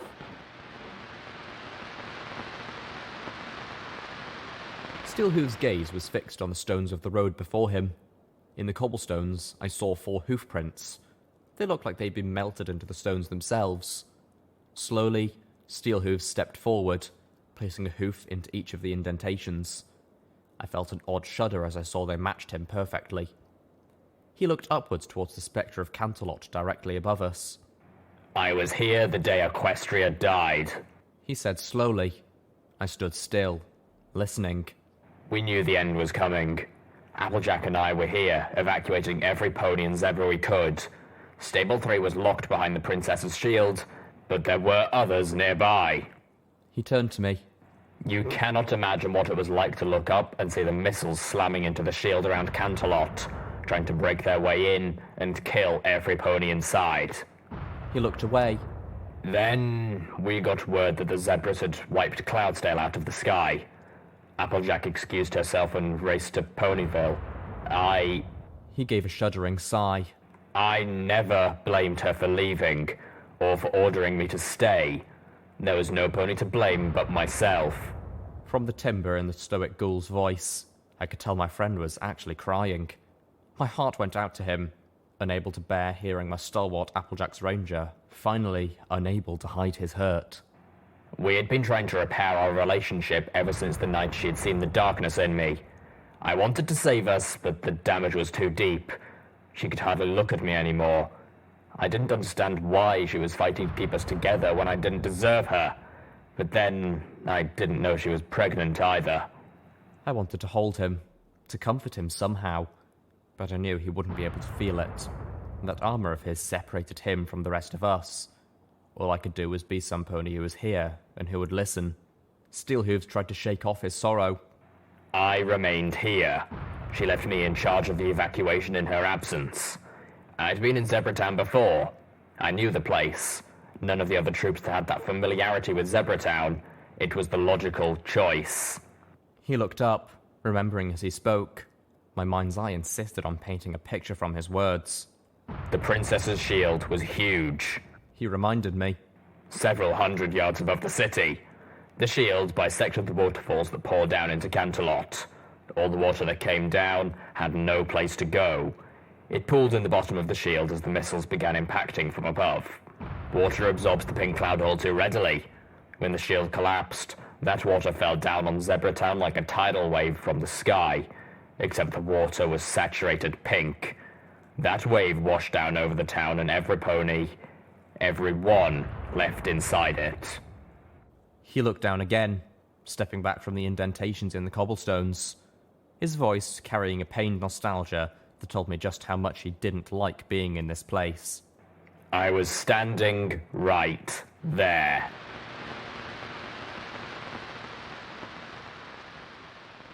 From the Journal of Midnight Shower, Day 27. My correspondences to Princess Luna continue to go unanswered. I took the star metal into one of the town's jewelers for their appraisal, only to find myself kicked out of her shop and told never to return. This from the same man who swore not 6 days again that she neither knew nor cared a thing about the old zebra tales. I was just leaving when a chariot raced by, drawn by a very familiar-looking pony, as 2 others hurled burning bottles and shouted anti-zebra epitaphs too foul to sully myself repeating. One of the bottles crashed through the window of the jewellery shop, setting it ablaze.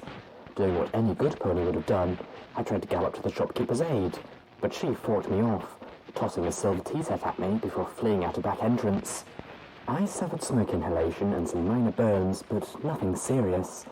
The shopkeeper likewise was relatively unharmed. Not all were so lucky. A small zebra filly was caught in one of the fires and remains in the hospital, badly burned.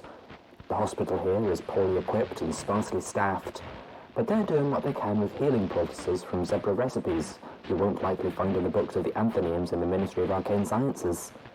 The zebra filly shares the hospital with one of her attackers. 2 of the ponies are being held in the Zebratown police station until a transfer wagon arrives. Again, we have Sergeant Steelhooves to thank. The sergeant responded to the attack by drawing his sidearm and shooting the mare pulling the chariot in the leg. I must take a moment to praise Zebratown's firefighting force, who had the flames under control before the fires could spread to nearby buildings. I spent most of the evening with the local constabulary, repeating endlessly my account of events. I attempted to use the opportunity to learn more about the Zebra prisoner they have sealed in isolation. My efforts at gaining an actual audience have come to naught. This evening, one of the Zebra constables deigned to inform me that the prisoner was charged with smuggling contraband into Equestria, as well as another charge that I believe can be best translated to heresy. When I questioned whether the contraband was related to the increasing number of Dash-related incidents, the constable abruptly denied any connection between Zebratown and the local drug problem, proclaiming the influx of Dash was almost certainly coming from someone associated with the nearby veterinary pharmaceuticals company. Instead, the constable insisted that the contraband, in this case, amounted to a book. When I asked if I could see the book in question, stating that I might shed some light on my research, the Zebra informed me that he would be more than happy to oblige me if it were not for the unfortunate fact that the Ministry of Image confiscated the book, removing it from their contraband vault a scant few days before.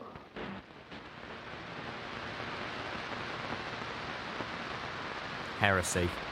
I had a very dark suspicion of what that meant, and what book had been taken from the Zebra's contraband vault. We were headed into the Canterlot ruins to get that book. That very black book from Rarity's secret safe at the behest of the tricksy goddess. I did not know what my plans were from that point, but I had made it very clear to myself that getting the black book to Maripony was crucial. Calamity and Xenith had rejoined us, and now we were crouched in the ruins of a nameless shop, staring across the cobblestone plaza at the Zebratown police station. Thanks to the Journal of Midnight Shower, I had gotten the idea that this was the best place to look for the Alicorns and their prisoners. I heard a soft ding behind me as Calamity raided the store's bits register. I didn't even bother shaking my head. I pulled out my binoculars, looking the Zebratown police station over. The aqueduct ran right behind the station, and part of it had collapsed, taking about a fourth of the building with it. The remains of the Zebratown police station stood in two separate sections connected only by the basement. I spotted an alicorn on the roof of the larger section. This was the place. I looked at the front door and realized immediately that we would need another point of access. Not because of the guards or a lock, but because the metal of the double doors had warped, fusing into each other. I suspected that the collapsing aqueduct had poured a heavy amount of pink water into the police building, causing all manner of mischief. "Which section do you believe they are holding my daughter in?" "Oh, that's easy," Calamity answered for me. "Whichever section we don't try first."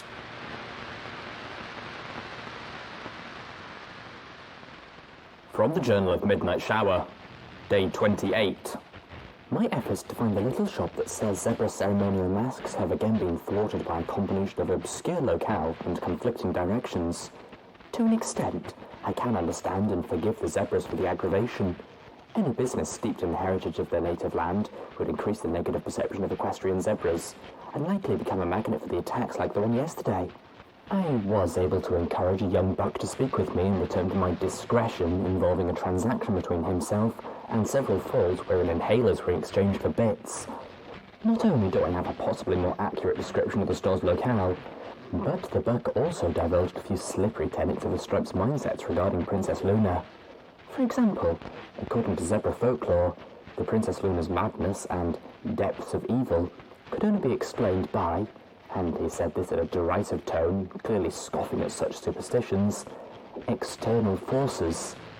When I queried him further, asking what he meant by external forces, he laughed and responded, "The stars, you silly pony, the stars." In an attempt to engender camaraderie, I suggested that if he really wished to rebel against the foolishness of his elders, he could always get a star-shaped tattoo. To my surprise, he grew upset. His words, minus the unnecessary and rather crude epithets, amounted to, "I mock their old religion because I am smarter than they are, not because I am stupid." After that, I could get nothing further from him. That brings to mind a tangentially related bit of local gossip. The man who took a bullet in the leg died last night. The official statement claims ill-defined complications. If the rumour is true, she went into death withdrawal during surgery. In a small way, the attack was the zebra's own fault. And on that topic, I passed Sergeant Steelhooves on my way in the markets. The stallion was busy scrubbing down his combat armour. Some pony had vandalised it most egregiously by painting stripes onto the protective plates and scrawling zebra leather on one of the boots. I offered my commiseration. It was completely unfair that he should be suffering ridicule for the stalwart performance of his duties, something I feel the majority of the soldiers here neglect more often than not. Tossing the scrub brush, he spat and told me, "I hate this town and I'd be happy to leave it. A place like this makes it hard to simply hate zebras and love ponies." We conversed a short while, and during the course of the discussion, I found myself proclaiming the belief that these zebras were equestrian citizens like any pony and deserved no less love and friendship. After all, it's not their fault they were born with stripes. They had no choice in the matter. If they did, I'm sure they would have chosen to be ponies. It's not as if they were making a fashion statement. I've always been a very open-minded and egalitarian pony, after all. He replied, "True, but I'm a soldier." He spoke as if it behooves a soldier to only think of zebras as the enemy and nothing more. Perhaps there is wisdom in that. But if so, it makes me thankful that I am not a military pony. This is the last you'll see of me. I've volunteered for a special assignment with the Ministry of Wartime Technology. My wagon pulls out this weekend, and I'll never set hoof in this wretched town again. Equestria willing, I'll never have to play pleasant with a zebra again either. Zebratown, I suspect, will be worse off for his absence.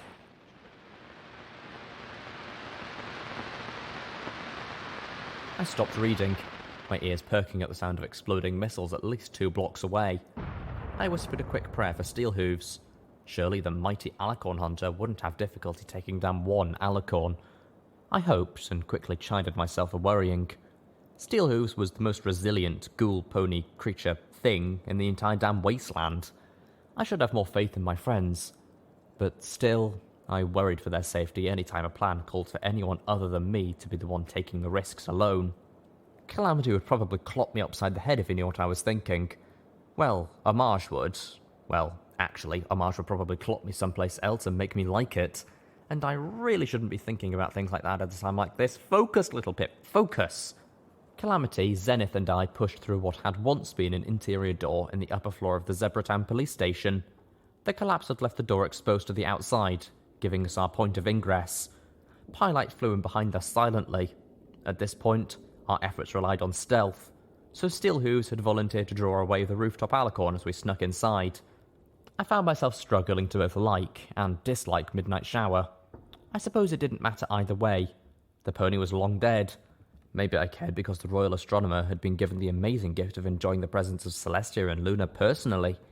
Or maybe it was because this was some pony who had known Steelhooves at a rather difficult and important time of his life, and had made the effort to at least be cordial.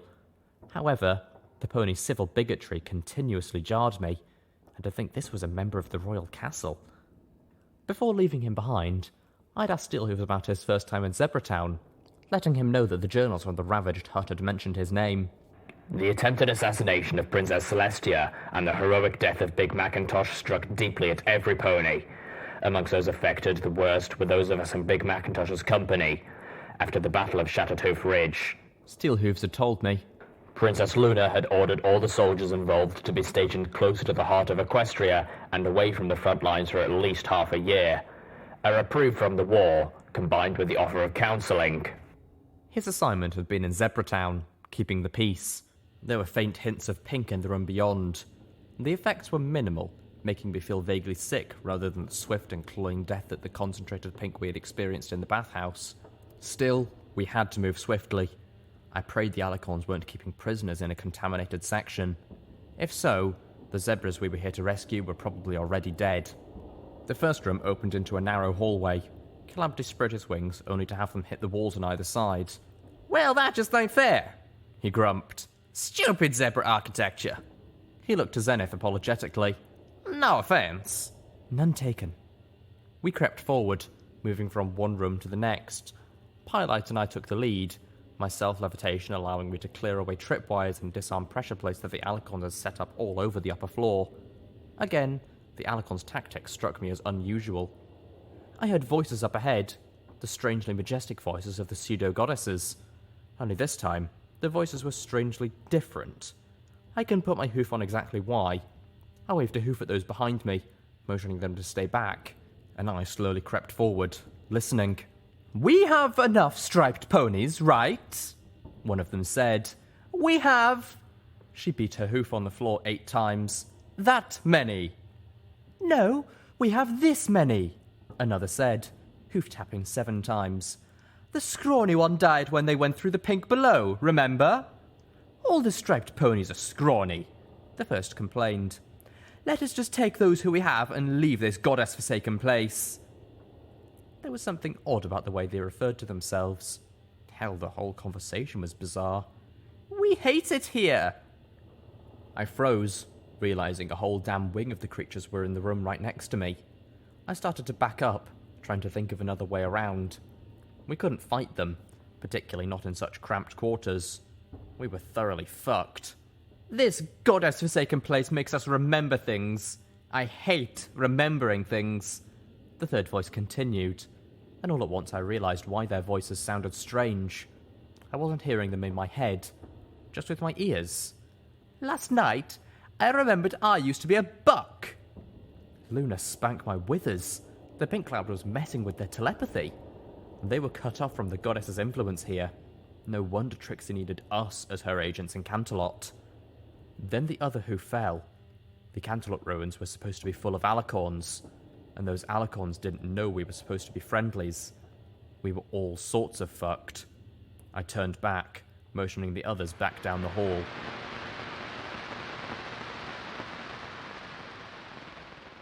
From the Journal of Midnight Shower, Day 29. Today was an amazing day. After 2 more storerooms refused to speak to me about the star metal, I finally located the ceremonial mask shop and met with the proprietor. This time, I was cautious not to produce or even mention knowledge of the star metal. Instead, asking about zebra legends surrounding the meteor showers, explaining away my curiosity with my cutie mark. In return, the old zebra told me plenty, albeit in hushed tones, only after pulling me into a back room and closing up her store. She spoke of how the zebras believe the stars themselves are the visible avatars of unholy entities so unfathomable that our minds would crack should we perceive more than a notion of them. Beings of such primordial and loathsome will that all the evils of our world are no match for their vileness and cruelty. Much of this I had heard before, but not in so chilling a fashion, nor with utter conviction. Amongst the most interesting of her tales was the story thousands of years old, telling of one of the first zebra cities, and how it was destroyed by several meteor impacts during the earliest recorded meteor shower. The city had been the zebra's hub of trade and politics, and its destruction plunged the nation into hundreds of years of tribal civil wars. I do believe that the events of this tale, if true, represent the historical roots of what has become the dominant zebra mythology. I'd settled down on a park bench near the Celestia Fountain, a zebra's rather who-forward way of saying, "We're equestrians too, I suspect," when one of those huge new model whirligigs, a Griffin Chaser 5, descended out of Canterlot, landing on the far side of the Zebratown Commons. Now, despite my position as a royal astronomer, I'd never actually seen one of the ministry mares. Today, I saw 2. Fluttershy, Mayor of the Ministry of Peace, emerged from the passenger compartment along with 8 other ponies, 5 of whom were carrying pink suitcases. Pinkie Pie, Mayor of the Ministry of Morale, stepped down from one of the 6 pedal positions and ordered the heavily laden ponies to follow her as she marched through the front gate leading to one of the zebra huts, opened the door and went inside. Fluttershy politely requested the company of the remaining 3 and departed straight for the hospital. Half an hour later, Pinkie Pie's 5 ponies emerged from the house, stowed their suitcases in the Griffin Chaser, and began going door to door throughout the neighbourhood. Not long after, Pinkie Pie herself emerged from the house, closing the door behind her, trotting up to the front gate, and planting something at the base of the gate underneath netting designed to look like dirt, then kicked dirt onto it for good measure. Then the Mayor of the Ministry of Morale proceeded to disguise herself as a trash can with a fake beard. I must admit that it was amusing. I will admit that I allowed my curiosity to get the better of me. I sat on that bench for over an hour, watching the bearded trash can watch the empty and apparently booby-trapped hut. My patience was rewarded when Fluttershy and her ponies returned, escorting a happily stunned zebra couple as their little filly dodged about their legs. I had not seen the filly until after she had been horribly burned, and it is doubtful that I would have recognised her even if I had, as zebras all tend to look alike. but it was not difficult to deduce who the filly must be. Likewise, it had become swiftly evident that the hut invaded by the Minister of Morale earlier was her home. Even then, I was not ready for the explosion triggered when the little filly stepped onto Pinkie Pie's concealed pressure plate. I suspect they would be cleaning up confetti from the Zebratown commons for weeks, not to mention streamers from several of the rooftops. The little filly was delighted. After she crawled out from behind her parents' hooves, the blast of trumpets nearly had me cowering under the bench. Zebras poured out of their nearby huts, although I was not sure on how many did so on account of the invitation, and how many were just trying to make sure the town wasn't being bombed. But the vast majority of them joined in the festivities regardless. It all brought a smile to my face, even if zebra fillies have a different preference for party music than a proper Canterlot pony. The only one, in fact, who was not smiling was Pinkie Pie herself. But I suspect that may have been because she had thrown such an amazing party and didn't have the time to stay and enjoy it. The two ministry mares and their company were lifting into the air on that 6-pedal pony flyer before the filly had even gotten to cut the cake.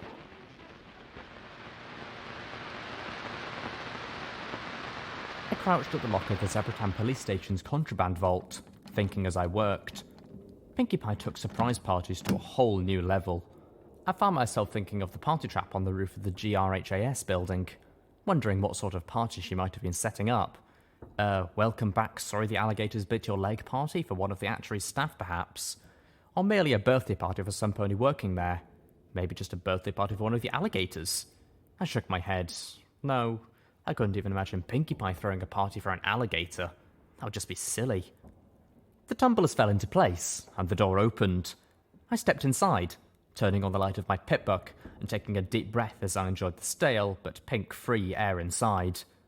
My eyes fell on all the weapons and I stopped, stunned. "Why, Nelly," Calamity whispered. I could only nod. I was pretty sure the zebras were never supposed to have this kind of armament. If the ponies of Canterlot had ever had any idea that the striped equestrian citizens just beneath them were stockpiling something like this, they was fixing to fend off an invasion, Calamity said softly. Xenith nodded. Most likely. They feared the ponies of Canterlot would eventually come for them. The guns are in a real bad condition, Calamity said regretfully. But I reckon I could fix up some right good ones out of the parts. Maybe about 2 dozen? Take them all, I said, suddenly getting an idea. I started unlocking one of the weapons lockers. Everything you can repair into something good. A moment later, I had the locker open and was staring at the thing inside. What is this? Xenith peeked over my shoulder and said simply, Balefire egg launcher. What? I rocked on my hooves. Sure enough, one of the ammo boxes I unlocked later held several balefire eggs. Taking them, I floated up the BEL. I'll be right back, I told the others before creeping back into the pink. A few minutes later, I had made my way back into the hall doorway. The alicorns were still talking inside. I stepped around the corner as SATs activated, and was pleased to see one of the alicorns was a purple one with a recognisable set of wounds. Gotcha!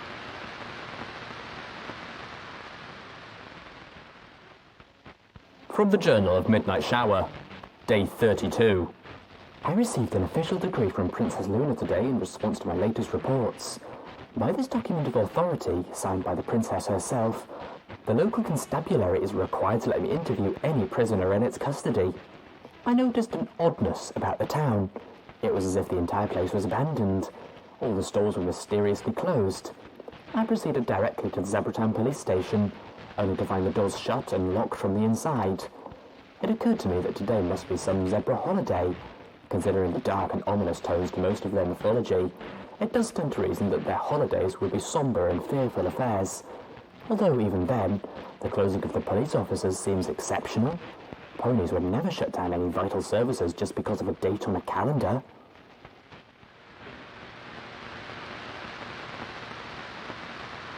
In my dream, I was Littlepip the zebra. I trotted about the zebra city. Not Zebratown, which attempted to blend zebra heritage with equestrian aesthetics, but a real zebra city. A city formed in a hillside forest, the trees themselves moulded into homes and buildings after their roots had been tended to with the most ancient and sacred of magical brews.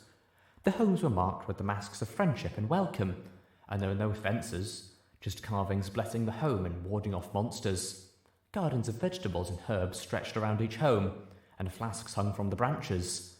I wasn't sure how I knew this is what a proper zebra city looked like, but I knew it all the same.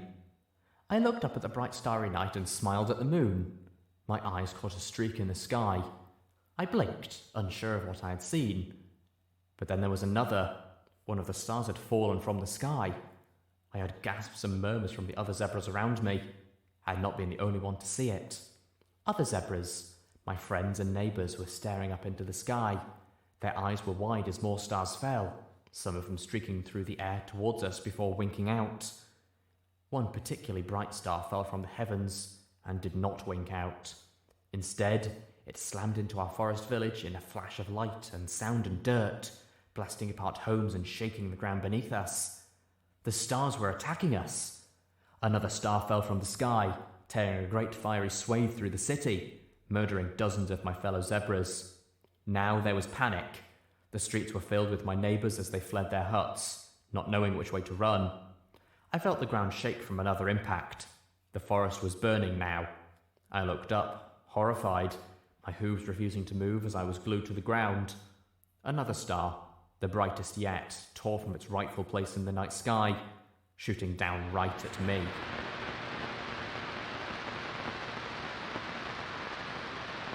I awoke with a gasp. I looked around at the rubble. Blowing up 3 alicorns with a balefire egg was delicious overkill. One of them had even been fast enough to get a damn shield up before I could fire.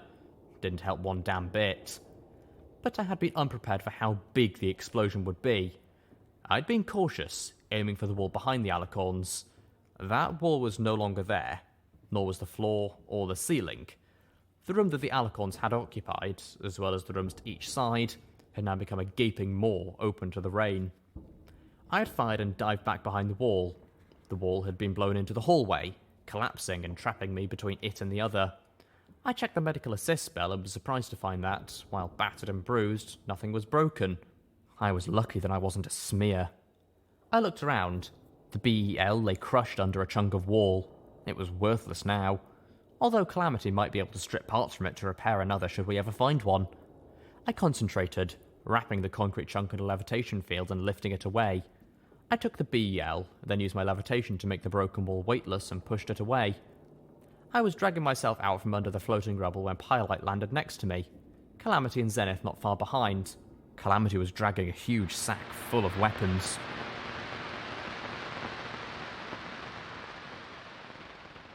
From the Journal of Midnight Shower, Day 35. This is no holiday. For 3 days, Zebratown's been like a ghost town to me. For 3 days, I've sought audience with the constabulary, and for 3 days, I've been denied. I know there are zebras here. I can see their shadows moving behind their windows. I spotted one zebra mare pulling her welcome mat inside just before slamming and locking the door at my approach. Another hurried her filly indoors, her expression aghast as the foal attempted to smile at me. The horror, the horror. Enough is enough. I have an official decree from Princess Luna herself, and I'm going to wait outside this door until I am recognized.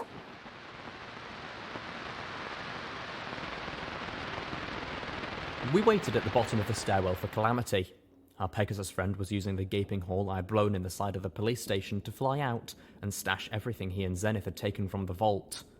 Calamity had been right. The prisoners were not in this part of the Zebratown police station. I'd scouted the rest of it with Pyrelight after assuring my friends that I was not as bad off as I looked. We found a few medical boxes in the station's bathrooms and a few boxes of ammo, but no more alicorns and no zebra prisoners. They were in the other section. To get to them, we had to cross the other section through the basement. Xenith drank one of the 3 healing potions I had scavenged, letting it work on the zombie bite. She caught me watching her and smiled. "Fear not, little one. It is good that you cannot catch a zombie from a bite, no?" I nodded. Still, something in her expression felt off to me. "You do not have to try to rescue them just because one of them is my daughter, nor because you feel you need to make up for the cannibal town." Wait. She actually had tried to talk me out of doing this. I turned to my zebra friend, asking cautiously, "Are you alright with us doing this?" "What do you mean?" she asked, not following my train of thought. "Rescuing your daughter," I said carefully. You want us to do this, right? Xenith glared at me a moment, but then her expression softened. Yes, of course I do. I wish my daughter to be safe. Then, dropping her voice, she admitted, I just do not know if I'm ready to do this. What do you mean? Okay, this place was bad. There were all manner of ways to die here. But this morning I'd seen Xenith leap from a flying passenger wagon onto the back of a bloodwing in an effort to save people. It didn't seem like Xenith to be afraid of charging into danger with us. If I save her, Xenith said simply, I am responsible for her again. I remembered all those things I'd dismissed as crazy zebra logic. But to my friend, they were not crazy at all. This was how things were in her world, and she was feeling cornered by impending responsibility that she didn't believe she deserved or could handle. Xenith, we have to, I explained lamely. We can't let them die, even if rescuing them costs us something we aren't ready to give. I know that, little one, but it does not make this any easier. I nodded. Then try to put it out of your mind for now. Focus on what we have to do, and we'll deal with the consequences when they come. Calamity returned. I unlocked the basement door and pushed it open with a hoof. The basement was full of pink cloud. Crap. I closed the door again, taking a few breaths, then looked at Calamity, Xenith, and Firelight. Ready for this?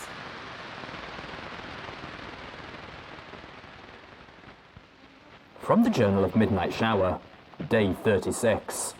I waylaid one of the constables as she attempted to sneak home after her shift. Cornered, the zebra now admitted that word had spread throughout town. Every zebra knew now that I was in possession of star metal.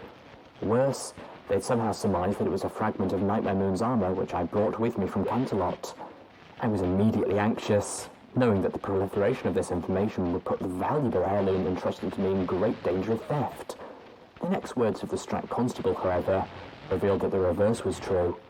No zebra would be willing to venture closer to the accursed chunk of meteor metal, nor would they abide my presence due to my association with the heirloom. Insanely, in the zebra mind, my prolonged exposure means that I'm somehow contaminated, as if I have contracted a dangerously communicable disease. No stores will do business with me. I am unofficially, but quite effectively, shunned. It's just a damned piece of metal. Thrusting my papers into the zebra's face, I dragged her back to the station and demanded that she facilitate my access to the prisoner. I will admit having been perhaps excessively loud and more physically forceful than is befitting of a pony of breeding, but my efforts did provoke a response. Finally, the head of the constabulary opened the door, if only to poke his head between the heavy chains that prevented me from forcing the door open further. He took one of my papers, agreed to the authority they provided me, but regretfully informed me that the prisoner had slain himself 2 nights before. I would not be speaking with anyone, pony or zebra. I was not satisfied. I demanded to see the body for myself. I suspected that the zebra was lying, or worse, I suspected foul play to prevent me from speaking with the captive zebra. To my surprise, the head of the constabulary capitulated. He withdrew and closed the door. I could hear the chains being removed. When he opened it again, all the constables had left the room. I saw them watching from adjacent rooms like nervous foals peering into the darkness under their beds. The head constable led me through the Zebratown police station, unlocking the door into the dimly lit stairwell. We descended, passing by the floor containing the normal cell blocks, and plunging further down until we were in a sub-basement where the iron behemoth of their boiler was held. Beyond it, across from the coal room, was a small room, no bigger than a closet, with a heavy iron door. Inset into the door was a small barred window of thick glass, through which I could look into the shadow chamber. I could see the prisoner. The zebras had not moved him. They had, I am inclined to assume, been unwilling to even open the door, much less share a space with the body of the striped inside. I could not make out the writing on the wall, but I immediately knew that he had painted the scrawling letters in his own blood. I recoiled as my gaze fell upon him, certain without a doubt that the zebra had taken his own life in a fit of insanity. He chewed through his own forehooves, continuing to gnaw, muzzle pressed into his own blood, until they were attached to his forelegs by only thin strips of meat. I have no idea what unholy drive allowed him to survive long enough to do the same to both of them.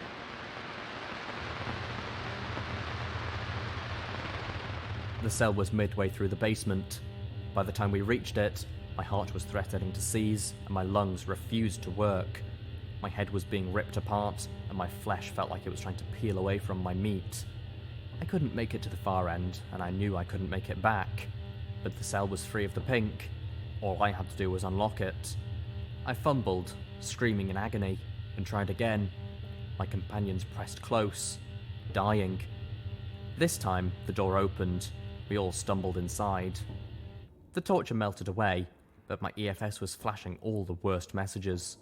Without healing potions, we couldn't go back out, and we only had 2 left. 2 of us would have to stay behind, trapped in this cell until the others could get back with healing supplies. You two go ahead, Calamity rasped, waving a wing limply at Xenith and I. I opened my muzzle to argue, but he pushed it shut with his hoof. It's your mission more than mine, and it's only proper y'all should be the ones to see it through. Besides, you two are the best skilled for jailbreaking anywho. Xenith wobbled, looking stricken. No, it... Then she stopped, her eyes going horribly wide. All the remaining colour drained from the skin beneath her coat. She wasn't staring at Calamity. Her eyes were locked on the wall behind him. I nudged past my Pegasus friend and looked at the wall. There were words there, scrawled in the rusty colour of blood. But the words were strange, the letters in no language I knew. Xenith, what is it? A prophecy, she intoned softly, in the old language of our people. Swallowing, she slowly read, a tremble in her voice. By the light of our stars, we illuminate your end, and shine on the graves of all zebra kind. 100,000 nightmares will descend upon you. The armies of our dark child will fill the skies, and foes from impenetrable cities will fall upon your lands, shielded by armor crafted from their very souls. Rejoice with us, for every single one of you shall die. I froze, transfixed to the spot, a slow bubble of horrified realization crawling up onto my mind from the blackest abyss. The prophecy was wrong. It was a lie. But surely, as much as the zebras loathed anything they associated with the stars, surely a prophecy like this would have gotten back to the zebras' Caesar and the religious leaders of their land. I'd seen 4 stars. I knew there were zebras loyal to the homeland and ponies loyal to their cause. This would have gotten back. When the zebras saw megaspells and alicorn shields, would they not have made the same assumption as Fluttershy did about how the spells could be used to protect entire cities? When they learned the Black Book had fallen into Rarity's hooves, and even heard her suggest using soul jars to create invincible armor, would they be able to believe that she would abandon the project? How about the new Pegasi armor? And how would they react if they discovered what Twilight Sparkle was up to? The prophecy was a tailor-made doomsday lie designed to drive the zebras to the worst possible extremes. But how did the zebra know? How could he predict, twisted and distorted, things that were not even set into motion until after his death? The acquisition of the Black Book, in fact, was set into motion by his capture. How... okay, it wasn't impossible. I had seen precognition level abilities before. Maybe the stars, or something, gave the zebra something equivalent to Pinkie Pie's unusual senses. Maybe it was some influence from the Black Book, or spells that had been woven into it after it was turned into a soul jar. Maybe the zebra had been on Mintals, or something more potent than Mintals. The zebras were the ones who created those drugs after all, right? Or maybe it didn't matter. No, not maybe. It didn't matter. The constables here had been so terrified of this insane zebra that they hadn't been willing to unlock the door to remove the body. I looked down, and sure enough, the skeleton was still here. Midnight Shower hadn't been able to see the entire prophecy from the window. Perhaps no one ever did. It was entirely possible that we were the very first people to see the writing on the wall. And the worst part was, it didn't matter. Even if this prophecy made it out of this room, the zebras didn't need it. The Ministry of Magic had cracked the zebras' bypass magic just a few mere weeks before the end, and already they were using it to create shields that only specific individuals could get through. Twilight Sparkle was starting pony testing of the alicorn creating IMP formula the very day of the strikes. Once those advances had happened, it was only a matter of time before Equestria had impenetrable defences and an army of advanced alicorn fighters, and the zebras would lose. The zebras had already lost. Equestria had won. It was only a matter of playing it out. Checkmate in a predictable number of moves. and if the zebras truly believed there was no possibility of surviving a surrender, that they were facing annihilation, or worse, under Nightmare Moon, and they did truly believe that, then the only move left was to blow up the board. The zebras didn't see any other choice.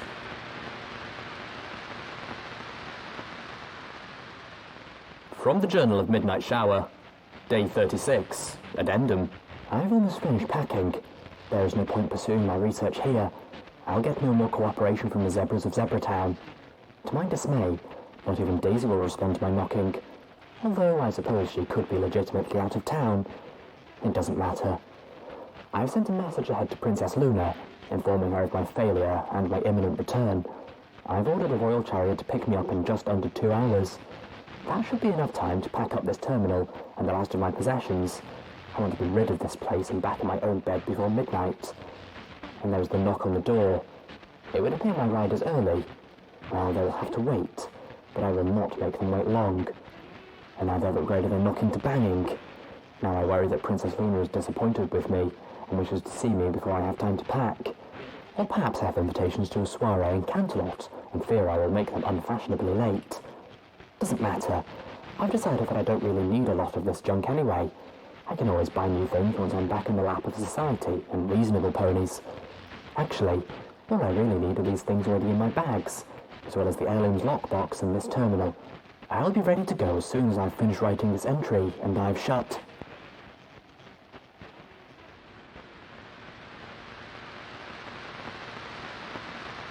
Xenith and I gazed upwards.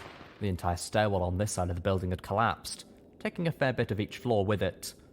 We were at the nadir of the 4-story pit, looking upwards through where ceilings and floors used to be. 3 floors up, we could see a jail cell and the young adult zebras trapped inside. Barely. The cell was behind a shield being generated by 2 familiar dark green alicorns sitting in front of it like guards. Unmoving, unblinking.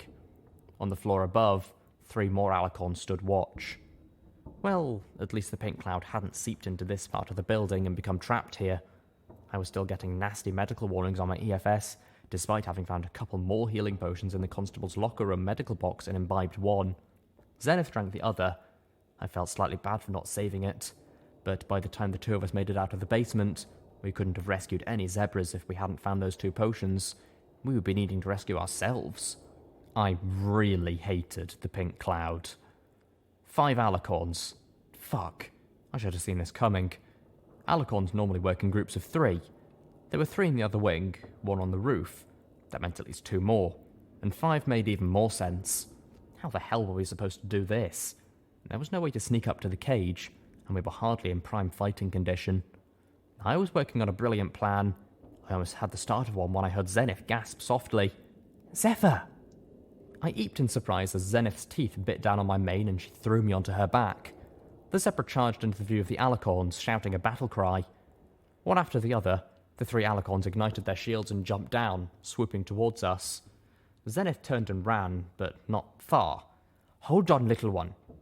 I wrapped my forehooves around her tightly, wondering what she intended to do. She spun, lowering the horn, and started charging the closest of the alicorns as it sped towards her. You're kidding, right? At the last moment, Xenith leapt. The zebra sailed through the air with me clinging to her back for dear life. Her hooves hit the alicorn's shield and pushed off it, keeping momentum, leaping to the next, and then the third. Xenith landed on the 3rd floor in front of the 2 green alicorns. I was still hugging her tightly, looking back down at the 3 utterly surprised alicorns who had just been used as jumping platforms. Xenith reared and slashed her head from one side and then the other, slicing her hellhound horn through the throats of the 2 alicorns in front of her. The shield dropped. Open the door, little one, she demanded. Hurry! I blinked, still feeling stunned, and slid off her back. I reached out with my magic, picking the lock on the cell door with casual ease. The alicorns below us were shaking off their surprise and soaring back up towards us. Do you have any more of those memory orbs, little one? I nodded. Yes, but they won't fall for that. But these alicorns were cut off. They might just fall for the same trick. Stand back, I warned. Xenith dove past me into the cell, pulling off her satchel and dumping its contents before the wide-eyed younger zebra bucks and mares. As I floated out all the memory orbs I had, I heard her say, The ones like this one, Each of you take one and put it on, swiftly. The alicorns were flying up at us, staring down through the ruins at them. I flung the memory orbs into the abyss, yelling, "Balefire eggs for every monster! Yay!" The 3 alicorns scattered. Behind me, I heard the young zebras suddenly start crying out in sharp pain. I spun around, turning my back to the chasm in alarm. "What?" I stopped, stunned yet again, not believing my eyes. And some of the zebras have magic fetishes that allow them to fly. Rarity's voice chimed sweetly in the back of my mind, speaking to the 3 bucks harassing Rainbow Dash. If you think it's impossible for an earthbound mare to fly her way into Cloudsdale with the right magic, you have tragically short memories. All 8 of the zebras in front of me, including Xenith herself, had grown large bat-like wings. "Wow, that's... when did you..." My gaze fell to the strange talisman hanging from Xenith's neck, formed in part from an inhaler, and the identical ones worn by each of the other zebras, several of whom were still wiggling and writhing as their wings grew in. I realised what the bloodwing strips were for. Xenith smiled at me with feigned innocence. "You realise those are kinda creepy, right?" I finally said, smiling just a touch.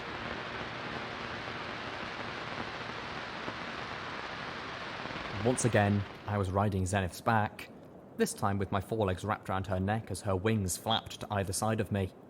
Rain cascaded over us, soaking us both. The 7 other zebras were soaring behind us. We had a slight head start, but none of this lot were anything more than the most novice of flyers. The same could not be said for the 3 alicorns pursuing us. They swooped up out of the Zebratown police station behind us, tossing up their shields as soon as they were airborne. Bright light and thunder cracked the air, and one of the zebras screamed as an alicorn lightning spell struck him. He fell from the sky, trailing smoke. "No!" I lashed out with my magic, grasping him in a telekinetic net and drawing him back towards us. But the young zebra was already dead. Twin missiles launched from somewhere in the Zebratown ruins below, striking against one of the alicorn shields. The monster turned her attention to Steelhooves. The Zebratown police station exploded. The blast tore upwards through the larger half of the police station, rending the building apart. The force of the blast slammed into the 3 alicorns, causing their shields to fail and knocking the one diving towards Steelhooves out of the sky. The shockwave hit us, and Xenith lost control. Behind us, I heard Steelhooves taking full advantage of the alicorn's moment of vulnerability. I threw my magic around Xenith, myself, and the 6 surviving zebras, pulling up and trying to soften the crash. We landed in the amphitheatre lake with a percussion of hard splashes. I gasped, struggling to paddle my way to the surface. No better at swimming than Velvet Remedy. My head broke the surface once, barely. I sucked in a mixture of air and water as a wave hit across my muzzle. The last thing I saw was a swirling burst of green and gold flashing in over the sky where the Zebratown police station used to be.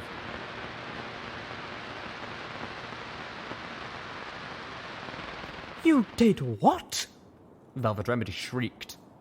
The rain had finally stopped, leaving the wasteland cool, grey and wet.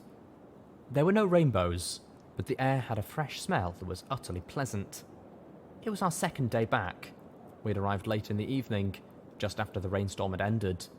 Our return was heralded with surprise and celebration amongst the zebras of Glyphmark, but we had spent the night sleeping and the morning recovering and, metaphorically, licking our wounds. I'd wanted a funeral for the 2 zebras that we failed to save, but the Glyphmark zebras didn't want to spoil the first bright moment in their recent lives with thoughts of mourning. Instead, we turned our efforts to helping this town in the ways we could before we left. This time, I wasn't helping those in need to only walk away. Calamity looked up from the military robot he was repairing and tipped his hat. "I blew up the big old boiler they had in the basement."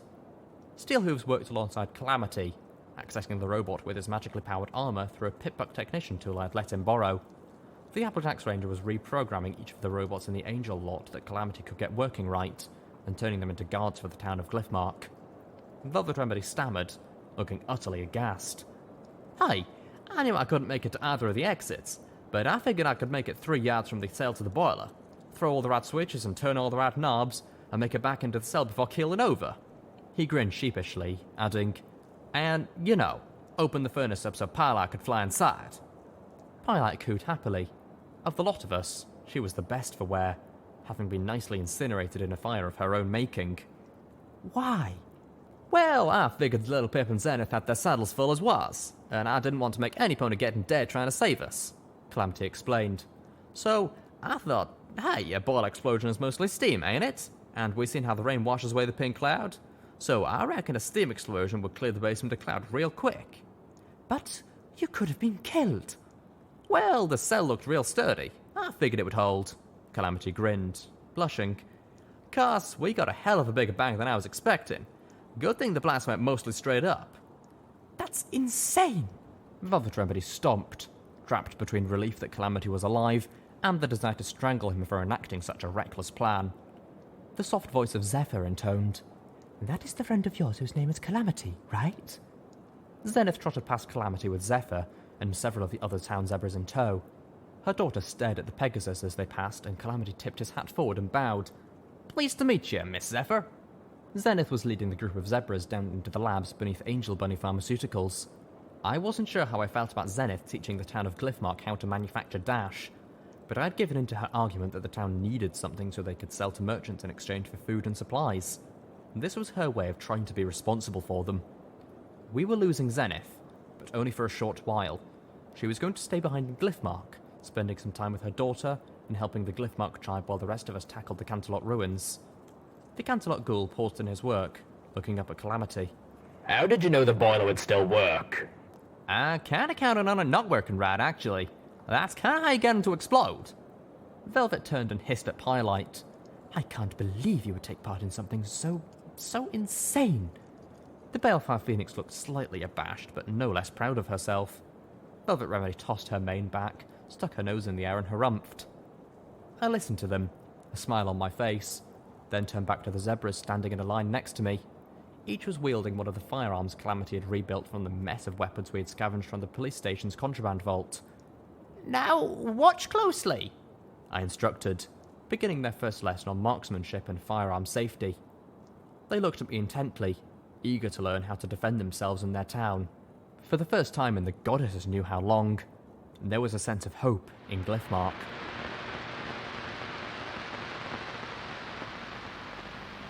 Footnote: maximum level. Now, I'm mighty glad that Xenith got her daughter back, but that pink cloud stuff is dangerous as hell. I'm glad we don't have anything like that down here. Anyway, we're heading into Canterlot next, and I'm looking forward to see what Pip's part to get up to while in your capital, and kind of worried. I'm nervous for her and everything. No matter. Music time. Here's Beyond the Sea by Skybolt. Enjoy, people!